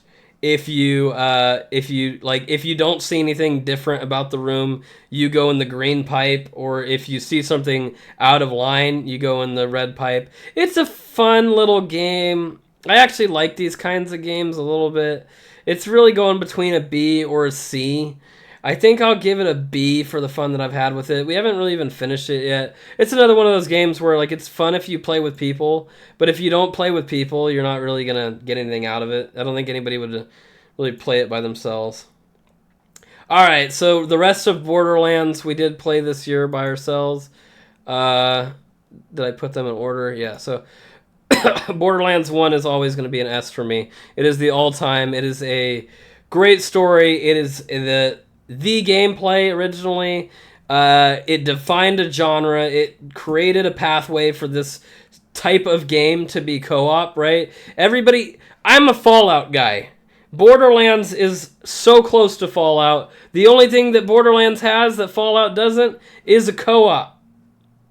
If Fallout made a game with co-op don't fucking say 76 in my comments. Don't come at me with 76. I know 76 fixed some of its issues, but 76 still is shit to a regular Fallout. Nobody should start their Fallout playthroughs with 76. God. Anyways, but Borderlands 1 is an all-time classic. Like, it's got to be there. There's nowhere it can go. Now, don't get me wrong. Borderlands 2... Everybody loves Borderlands 2. Oh, no, that's not it. It does belong in an asylum for the year that it came out in. Don't get me wrong. Borderlands 2 is also there. I'll put them right there with each other. I'm fine with that. I do think Borderlands... I don't remember... My thing is, I'm trying to remember... I think the thing Borderlands 2, I don't know if Borderlands 1 had this, but Borderlands 2 made it to where you could farm bosses All right, I had so much K-pop Demon Hunters on my stuff. We'll go to the next one because it's cool. But they're both good songs, but I don't want to listen to the. This is what it sounds like. Borderlands. Where am I at? Borderlands 2. It had you could farm the bosses for certain golds and stuff. That's kind of cool, So you are saying awesome. that I start with 76. Don't do it. Fucking hate you. Pre-sequel.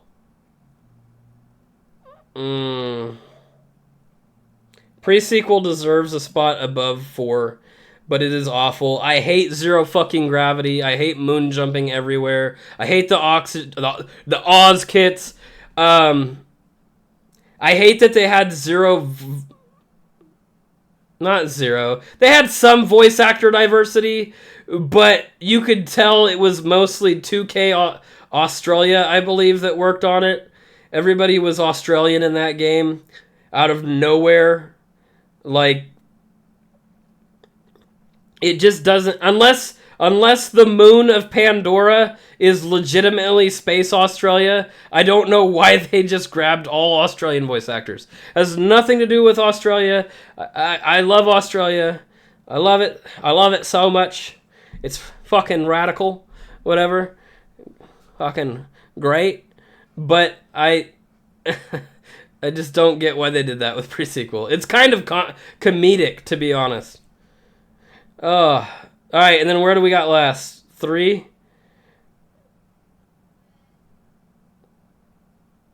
Three's hard. It's better than pre-sequel, but it's not that much better. 3, they basically just said, here, take your gold weapon. Here's all these gold Space weapons. Australia. It's all, ugh. It is what it is. I don't know. My thing is, the story wasn't all that great. Sorry. Some of the DLCs were pretty good. The challenges, the challenge menu that they added for Borderlands 3. I think they actually added it in 2, maybe? I'm trying to remember. Yeah, I think they added it in 2 for the challenge menu. But doing, like, challenge menu stuff to get achievements on consoles, that pisses me off, too. That's basically just a collectible system. So, I don't like it, but it is what it is. Attack on Titan. Now, this is one of those games... I liked it so much. It's not NES for me, but the gameplay is so unique. If you haven't played it, give it a shot if it's on sale. Attack on Titan is maybe... It fights for my 1 and 2 spot for my favorite anime.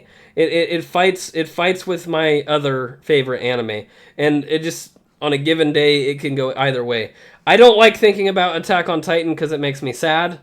So I try to avoid it unless I'm watching it actively or playing this game. But the gameplay's so interesting because you gotta do one thing. The camera angle is like all around these giant titans, and you gotta zip line on them, and you gotta cut the nape of their neck just right. And you're going between all the characters in the series. So you'll be Mikasa one level, if you've watched the anime, and she can cut clean through a titan's neck, no issues. But then you have Armin, and Armin takes like 4 swipes.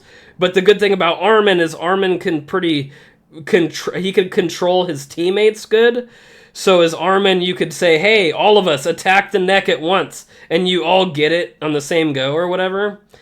So that's a good... And then if you get to play as somebody who is a Titan, you turn into a Titan and you could beat the shit out of things. It's really fun, really good. It's just such an interesting gameplay and unique thing. And it goes so... It's the story, and... the only thing I will say is I haven't technically beaten it yet because all of the achievements. And one of the achievements is you have to, like, buy every weapon and manufacture every weapon. And you have to replay the game, all the levels, so many times to get the money needed to do that it's not even funny. So yeah, that's the thing. I'm just letting you know. But it's so good. Buckshot Roulette is a cool little one-off game. You could play it by yourself, but it's got really no replayability. It's fun. It's fun with a group of people.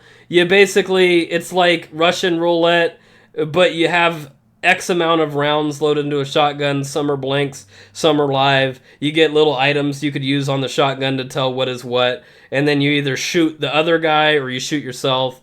It just depends on what the round is, you think. But it's a fun... It could honestly probably be a B, but I'm not going to throw it there. I don't know. I only bought it to play it with a friend. Oh, I skipped...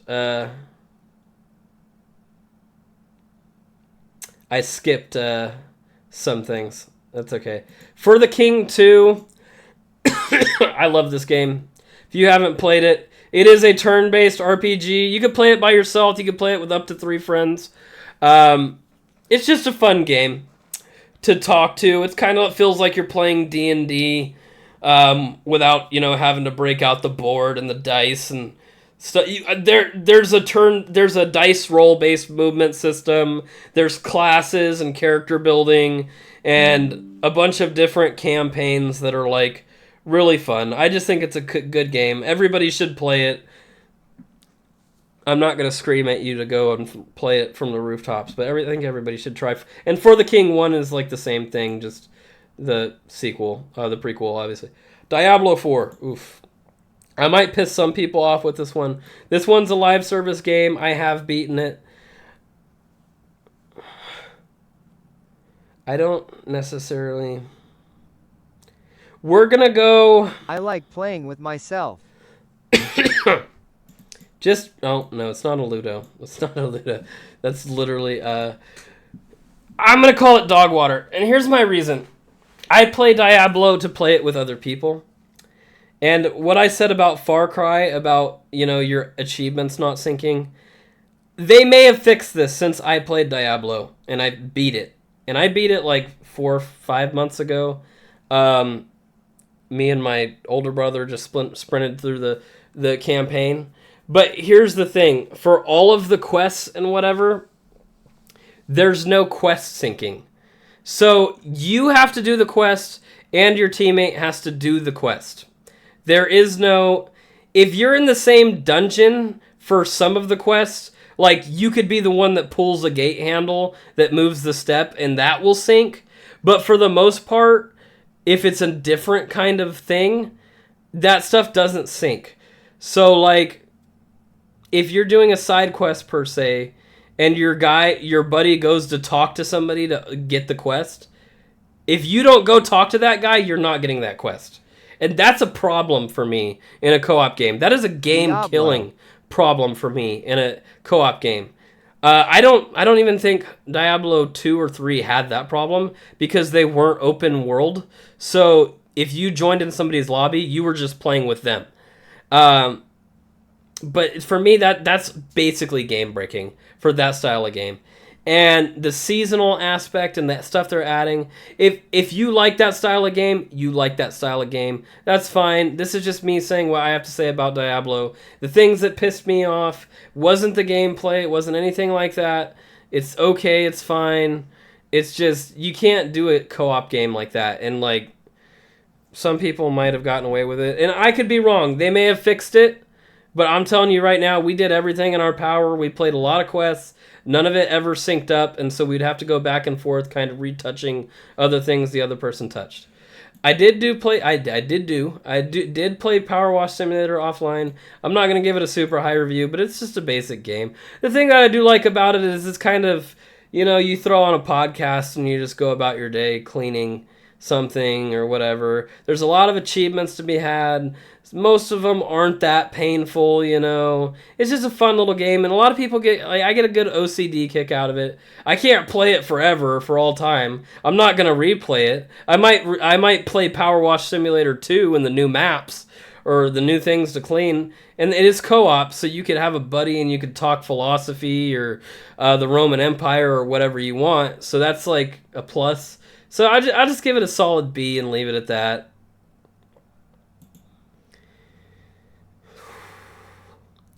I had a repeat here. I had Suikoden again, but that's already in the S tier because it's a 2025 game. I did play it off stream. That's why I accidentally put it in,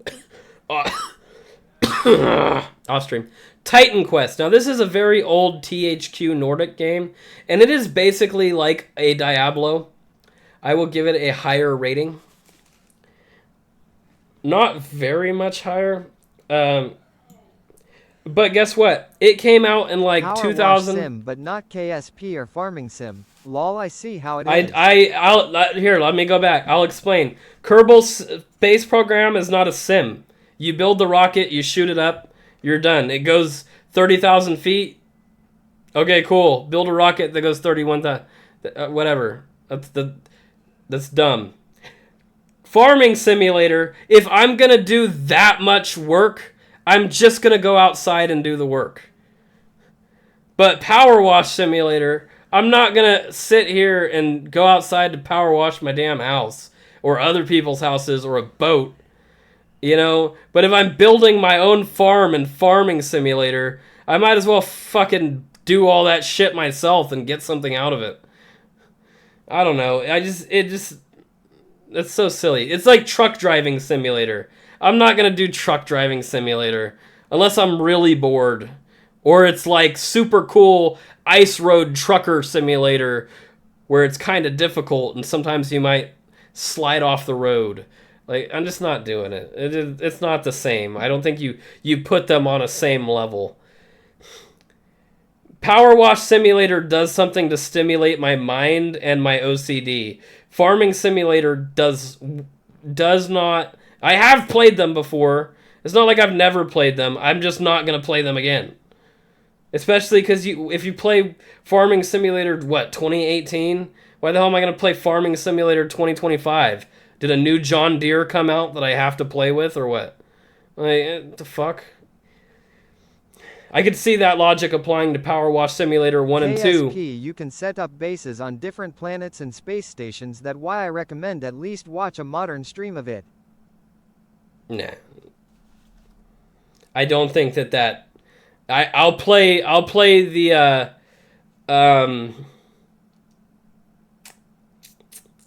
what was that game called? There was another space game. If it comes to me, there's another game that you get to go to different planets and suck up. It's not No Man's Sky, so don't think No Man's Sky. It was more like 2-bitty and cartoony than that. But there's another game where you go around and you suck up certain elements to build upgrades on bases and shit. I'll do that. Kerbal Space Program. Oh, boy. Where are we? Oh, Titan Quest. Yeah, I give it a solid B. It was probably an A to me like 20 years ago, but I mean, there's a second one. I haven't played it. It's just old. That's really the only reason why I would throw it there. And some of these old games have gotten a little higher or gotten a little lower. It just kind of depends. What it does have going for it, though, is a system of quests that tracks with your co-op partners if you choose to play it that way. So maybe think about that, Blizzard. You know, tracking your co-op shit together. That seems fucking radical, huh? Alright. What do I got? Oh, I skipped again because Buckshot Roulette. Helldivers 2. Controversial ass take. If you would have asked me at launch Helldivers 2, I probably would have gave it an A. After everything they did to it and the way it burned out, I even think C is too generous. And I played it again since it got its other big boom and the console players got on it. There's 7 missions times 3-4 different enemies, right? And not even that, right? I'm just saying you are basing your opinion on a beta version of the game. Happy New Year. Hey, Happy New Year, guys. Off my nose. Yana and Beast RL Player, Happy New Year. I appreciate you guys popping in. You're basing it on a beta version of the game. Oh, love you life. Love you life, though? No skin off my nose. It's... Here, you know what I'll do? Here's what I'll do for you. I'm not going to play it, but I'll go... You guys aren't going to see this. You're just going to see me talking. I'll go to the store. I will look up Kerbal Space Program. It will play the video without the sound. And I'm probably going to still just think it's stupid.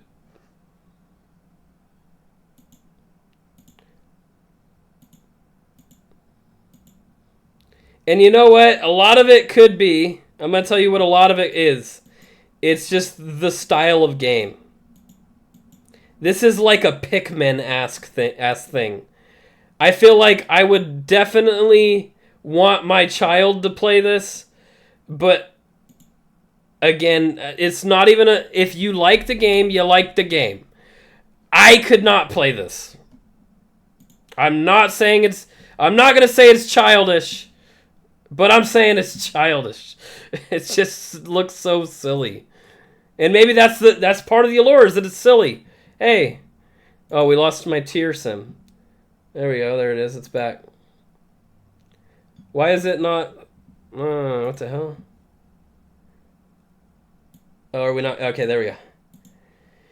It's a lot of science... Yeah, so cool. My kid can get some educational aspect out of it. But if I want to learn about rockets, then I'll play... I'm sure there's... I think No Man's Sky probably has some science. I don't know, man. I get it. Some people like Minecraft. I think Minecraft's okay too. You know, like, I'm just not gonna glaze Minecraft. There's a lot of things you can do in Minecraft. You could play whole other games in Minecraft because of mods. But does that mean that I think I'm gonna play Pokemon in Minecraft just because I can? No. It's just not for me. And I get that. But that's why this is my tier list. For all of these games. If it's down here, it wasn't for me. If it's up here, I think everybody should play it. And that's my opinion. Okay, where am I?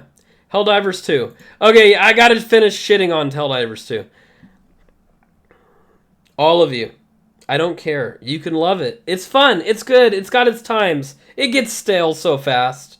If it didn't get stale for you, then I'm happy. Play Helldivers until the sun comes up, or until a new game, until Helldivers 3 comes out. That's fine. When it came out, I bought it at launch. We played for 2-3 months solid with only automatons and the bugs. That's all we had back then. And then since... I think they have 2 more enemies. I don't... It might only be 3, because there's the aliens. Like, the actual aliens. I don't remember what they're called, even. But they added... So when it was just bugs and automatons, you had, like, 6 different map/objectives for automatons and 6 for bugs, if you could call it that. But they were kind of the same mission over and over again. And Back collecting in my the day, samples. We only fought clankers. So it was just... It gets repetitive. If you don't see that, then I'm happy for you. Again. And then even when they added the third set of people, the third enemy, or the 4... I don't know if they're on 4 now or what. They added the 4th enemy, and it's just the same shit over and over. They added a couple extra missions, but it's the same thing. Go here, launch the nuke, go over there, save the scientists, defend an area for X amount of time, defend, or kill X amount of bugs, things like that. Like, I get it. It was fun. It had its moments. The difficulties are cool. You can get up to super hard difficulty, and then if you're 90% of the time you're not dying from the ads. I mean, on the super hard difficulty, sure, the actual ads are pretty painful, but even at the lower difficulties, your teammates are killing you half the times with a shitty placed nuke or a 500 kilogram or whatever. Last thing I'll say about it is the fact that it didn't change anything or enough of anything. And then the only time we came back to it as my friend group is when it relaunched on console. And then I played it. And come to find out, wow, there's so much more to it. No, there wasn't. Here's the actually, this is the last thing. You have your freaking percentages of area captured and things you're doing. And a lot of the time, especially early in the game, it didn't fucking matter. I remember at the beginning of the game, there was a point when I think we let Super Earth get invaded, and then the devs just rolled back on it and said, no, it didn't get invaded. Sorry. So unless, like, in the last 30 minutes, because I was playing that shit, I promise. In the last 30 minutes, a billion Helldivers fell in and defended the last planet before invasion. I don't know what they did there. They just rolled it back. And that, I'm sorry, if you're going to make a game that's supposed to have consequences for the player base's actions and not add the consequence, what's the point? I know at one point they did a thing where it was like you could defend a depot or some shit and get a special weapon as the player base, or if the player base chose, they could defend an orphanage on Xerox Prime, and everybody, I guess, chose the orphanage. That's cool. Do that. That should be a thing. Make that happen more. Give your people a reason to play. I talk too much. Like, Helldivers just infuriates me. And it's not the gameplay, it's not the game itself. It's the arguments around that game. From a player base Hey, of do like... you like Helldivers too? It is okay that people do like Helldivers too. I like it. I like the gameplay. It's just not replayable anymore.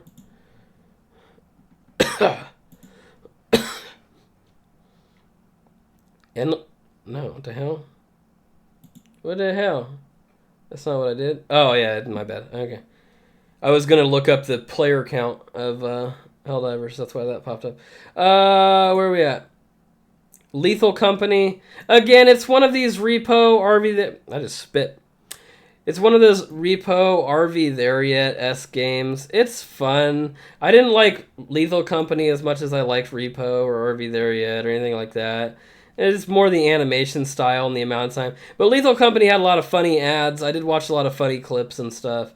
But I'm going to give it a C out of that style of game especially. Malum. Malum's like a weird little scary game, co-op scary game. It also was neither here nor there. I don't think it is that bad, to be honest, but it's fine.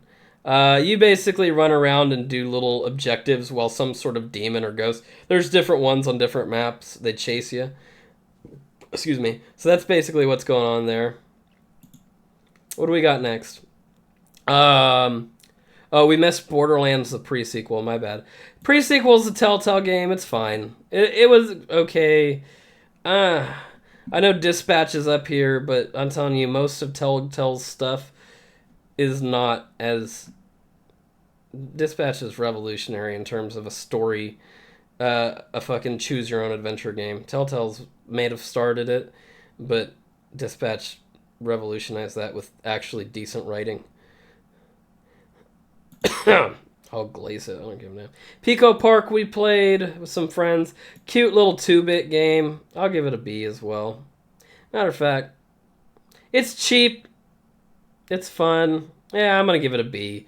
I think you have to play with at least 2 people. I could be wrong. You might be able to play it solo. But a lot of the missions are based on doing certain things that I think are easier with like 2 to 4 people.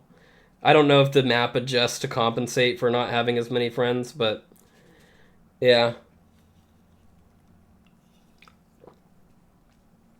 All right. I got to ready. Oh no, Tales of the Borderlands was at the bottom. So is this the end? Oh, Ad Infinitum. Why is Ad Infinitum not on my list? Or did I just miss it?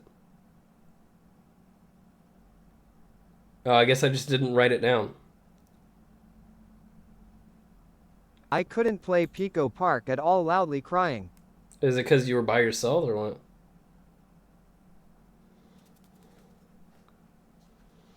All right, we'll just do it in order. Ad Infinitum was okay. It wasn't everything that I wanted it to be as a scary game. I liked the story and everything, the PTSD elements. As a veteran, I can kind of get into it. I like the monster design and things like that. It just, I had hoped for scarier, and it didn't provide. I think that's the only reason why it's a C.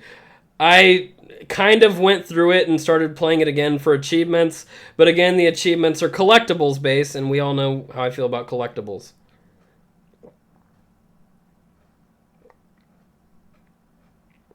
Ready or Not.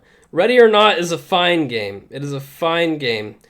Whether it's an A or a B, Kind of depends on who you have with you, I think. I will say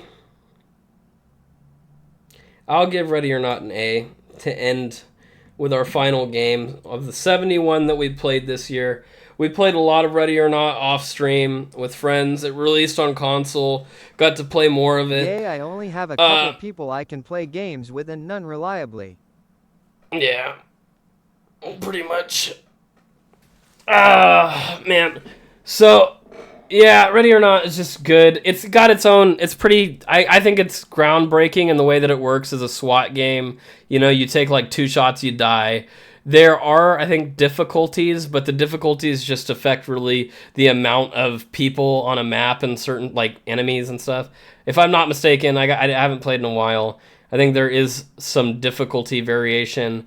The main difficulty problem is if you try to go all non-lethal, you're running in with beanbag shotguns and stuff, and trying not to kill any bad guys, like any bad guys, even if they're actively shooting at you.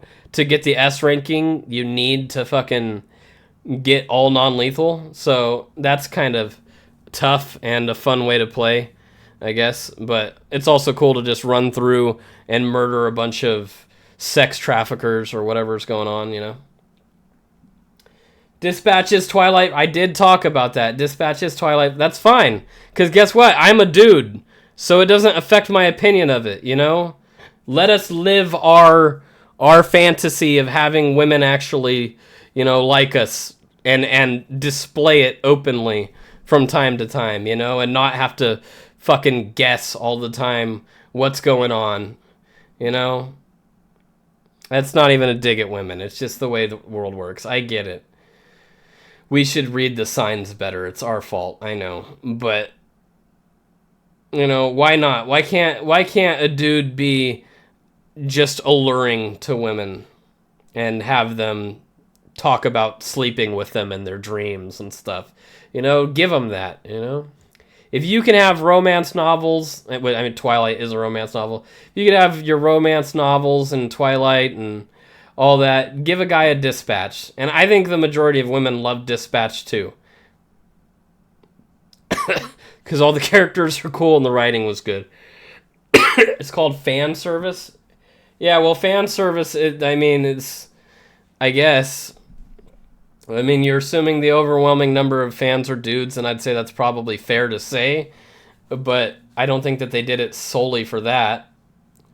I think that they just made a decision to, kind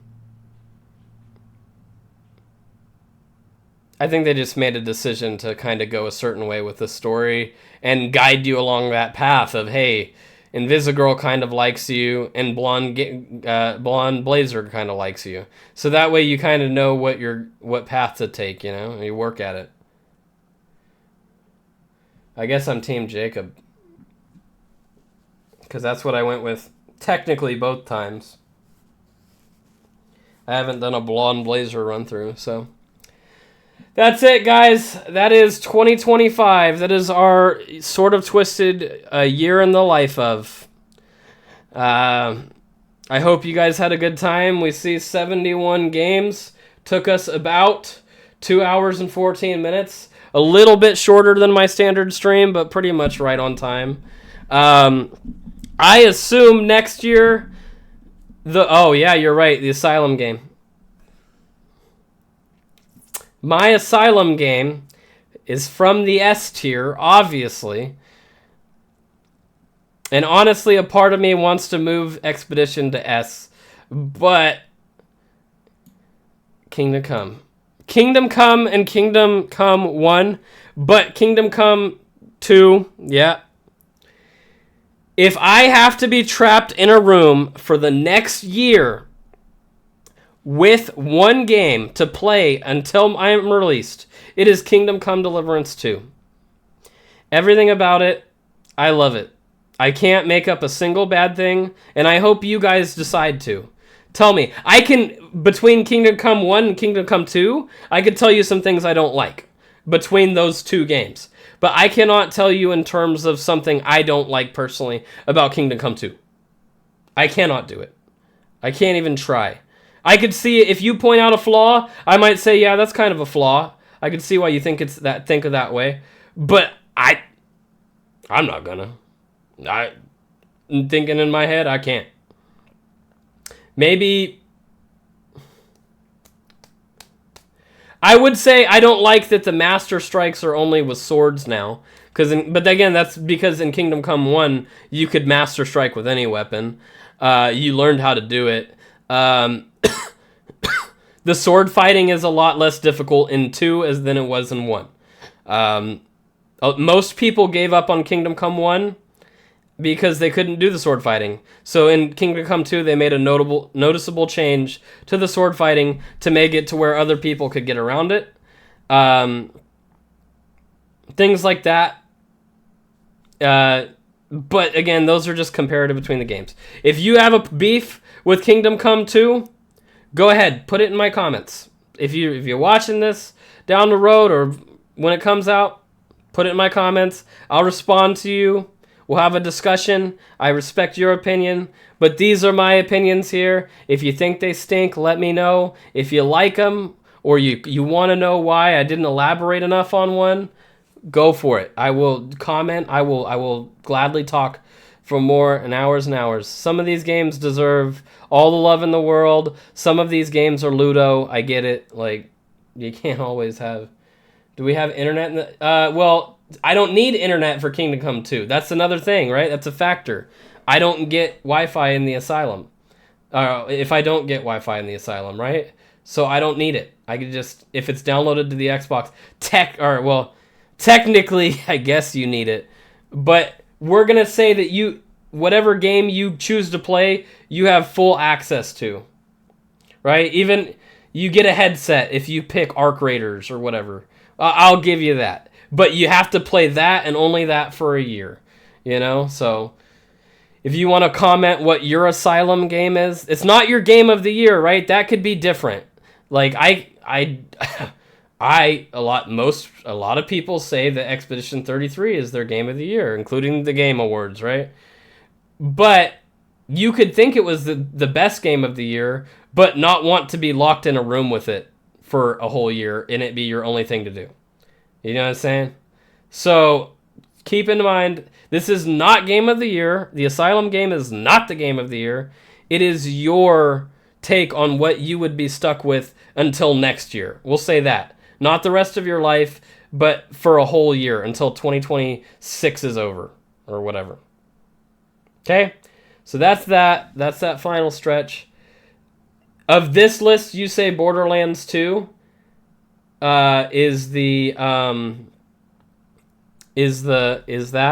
I mean, that's fine. I'm not even saying it's something on this list. If there's a game you played, if you played like Hades 2 or you played Silk Song, a lot of people liked it. I just didn't play it. I didn't get to it, right? So what I was saying to close this out is I intend to play more new games next year. The only reason I didn't this year is because I have this notion, it's really still in my head, that nobody wants to watch me play a game that's story-based because they're going to play that story and they don't want spoilers. But what I've come to realize from talking to other streamers and seeing other streamers is most of the people that are in their streams are never going to play the game anyways. Because either they have kids or something, they're not going to get to play the game. Maybe they want to see the streamers' reactions more than they care about spoilers. I don't know what it is, right? And I'm not saying that anybody is ever going to be in my stream only solely to watch what my reaction to a brand new game, right? Obviously, spoilers could win out. But if I'm streaming a game and you don't want spoilers on it, there's an easy answer. And I've come to realize that. And it's you just don't watch stream for that day. But by getting into these newer games, we're going to be reaching out to a lot more people, and that is something that I need to do. If I want to grow at all, I need to get the game while it's hot and play the game while it's hot. So I intend for next year to be much heavier in terms of brand new games. We are going to be taking time off for Resident Evil 9. I might do 3 days off or something and fucking stream it during in big segments. I don't know how I'm going to do it, but we are going to be among the first streamers of Resident Evil 9. I'm going to tell you that here and now because that has been my bread and butter on this channel for right now. I'm not a Resident Evil streamer. It's just my favorite franchise that we've played. Other than Fallouts, but we haven't really gotten back into the Fallouts. We might do that, but they're just so big. There's so much to do in Fallout. It's hard. So anyways, that is my, I guess we'll call it my New Year's resolution. More 2026 games on channel in 2026. That does not mean that we're not going to play anything outside of 2026. It's just I'm going to try and keep more on pace with the trends. And then hopefully have you guys suggesting me older games as it goes. Not Kerbal Space Program and not Farming Simulator. Maybe one day I'll do fan service, okay? But today is not that day. That's it. That's it, guys. There's really no more to say. That's the list. I'm clicking off it now. We'll go to chat. I'm gonna sit here. Obviously, for a lot of you, maybe on the East Coast, you guys are getting really close to New Year's. About an hour out, right? It's quarter 10, 3/4 of 10, you know, and you guys are gonna get there. I hope you guys have a great New Year's. I hope you are going to do anything and everything that you want next year. If you make a resolution, wonderful. I hope you get to stick with it. You have that. I support you 100%, unless your resolution is to do more drugs. And then I mean what? No, I mean, I was gonna say I support you 110. I'm kidding. Don't do that unless it's legal where you're at and you're having fun. I get it. Do that. Oh, why am I covering up myself? You don't want to see me anyways. In September, when the winged hussars arrive. Alright, there's that. Let's go. A tornado came around my room before you came. It usually doesn't rain. Alright, yeah, enjoy your New Year's resolution. Stick with them. I support you, if it's a good one. Some other things that I guess I'll say is, just like for the channel itself, all I'm hoping for is growth. And we have grown. In the 4 months since I've been consistent at this, we have grown quite a bit. Not always reflective in here. It is, though, because we went from, in May, being like a 20-something follower channel to now we're at 67. Obviously, it's nothing crazy.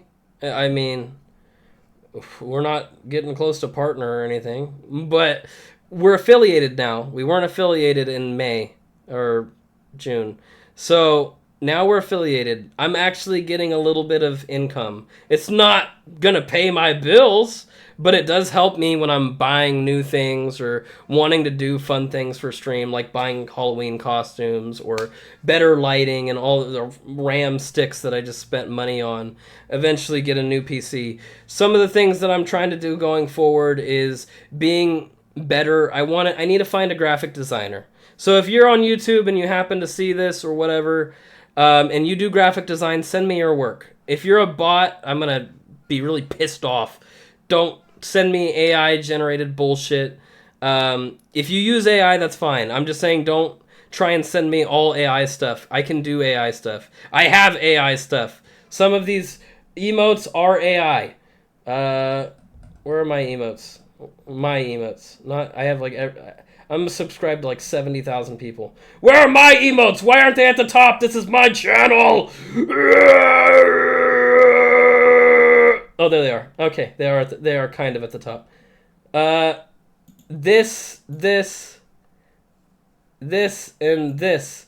That's all these four... Oh, stop it. I don't need two of them. These are all... They're good. I like them. They're all... AI generated though, but I would rather have a real person draw stuff like that. And there's animated emotes we can have. There's a lot of stuff. I sent you a tough less eye picture lol, but no, it ain't good enough for you. No, I just don't like it as much because the color's off.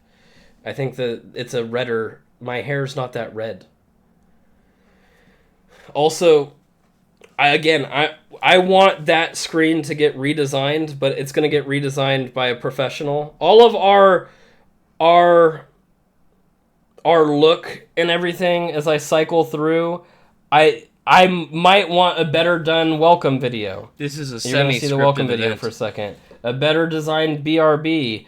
A better, like, more things and better things on chat and live. I want to do that. That is what my goals are for the channel. In terms of just creation wise, it's just about finding the right person to help me with that. Because I'm not a graphic designer. I don't even have time, even if I was good at it.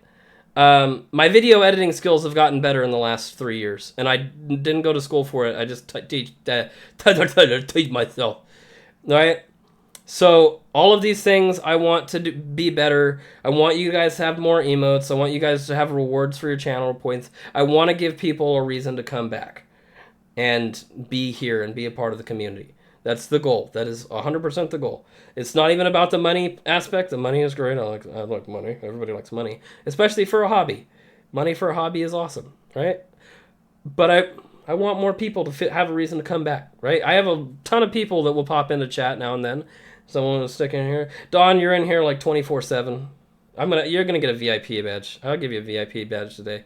I got dudes that come in here and bitch and want a VIP badge, and they're not even in here half the time. Not 90%. You're gonna get I'll give you a VIP badge today. You get a VIP badge. But yeah, no, honestly, it's just a matter of there are things that I want for the stream that I really hope happen, and we're gonna get through it this year. I think by the end of next year, it's gonna be. My goal is it to be a completely different product. Oh, our background, my padded cell. Do you think I'm really in a padded cell? No, it's a freaking JPEG. Ideally, when I move into my own house again, probably in the next year or two, I want to have a room specifically for streaming. That way I don't get dog hair everywhere and I don't have to clean my PC and my setup all the time and all this bullshit. But that way there's a background that's cool. The only thing that's cool about my background, you could see the night helm in my closet and the dog treats, all my jerseys. I don't know if you could see the link. That's about it. You could see my cool link that my sister painted. Things like that. But you can see my armpit. All that. But that's my goal. That's my New Year's resolution, guys. In terms of hardware, even upgrading the PC, the components, the microphone. I have goals. I have dreams, desires. The lighting is good, but I need one on the opposite side so that way I'm always well lit instead of just like at times. Better camera, better microphone. It's all like in a list in my head, and the order that we get to it in is going to be different. I don't know. And then the peripherals of things that we're adding, like all of the stuff in OBS and things like that, like the emotes and stuff. So just be ready for change in 2026. And it's my goal that by the end of 2026, we're looking to fix it even more in 2027. But we don't remember even what it looked like in 2025 outside of the YouTube videos and the stuff that's on the internet forever.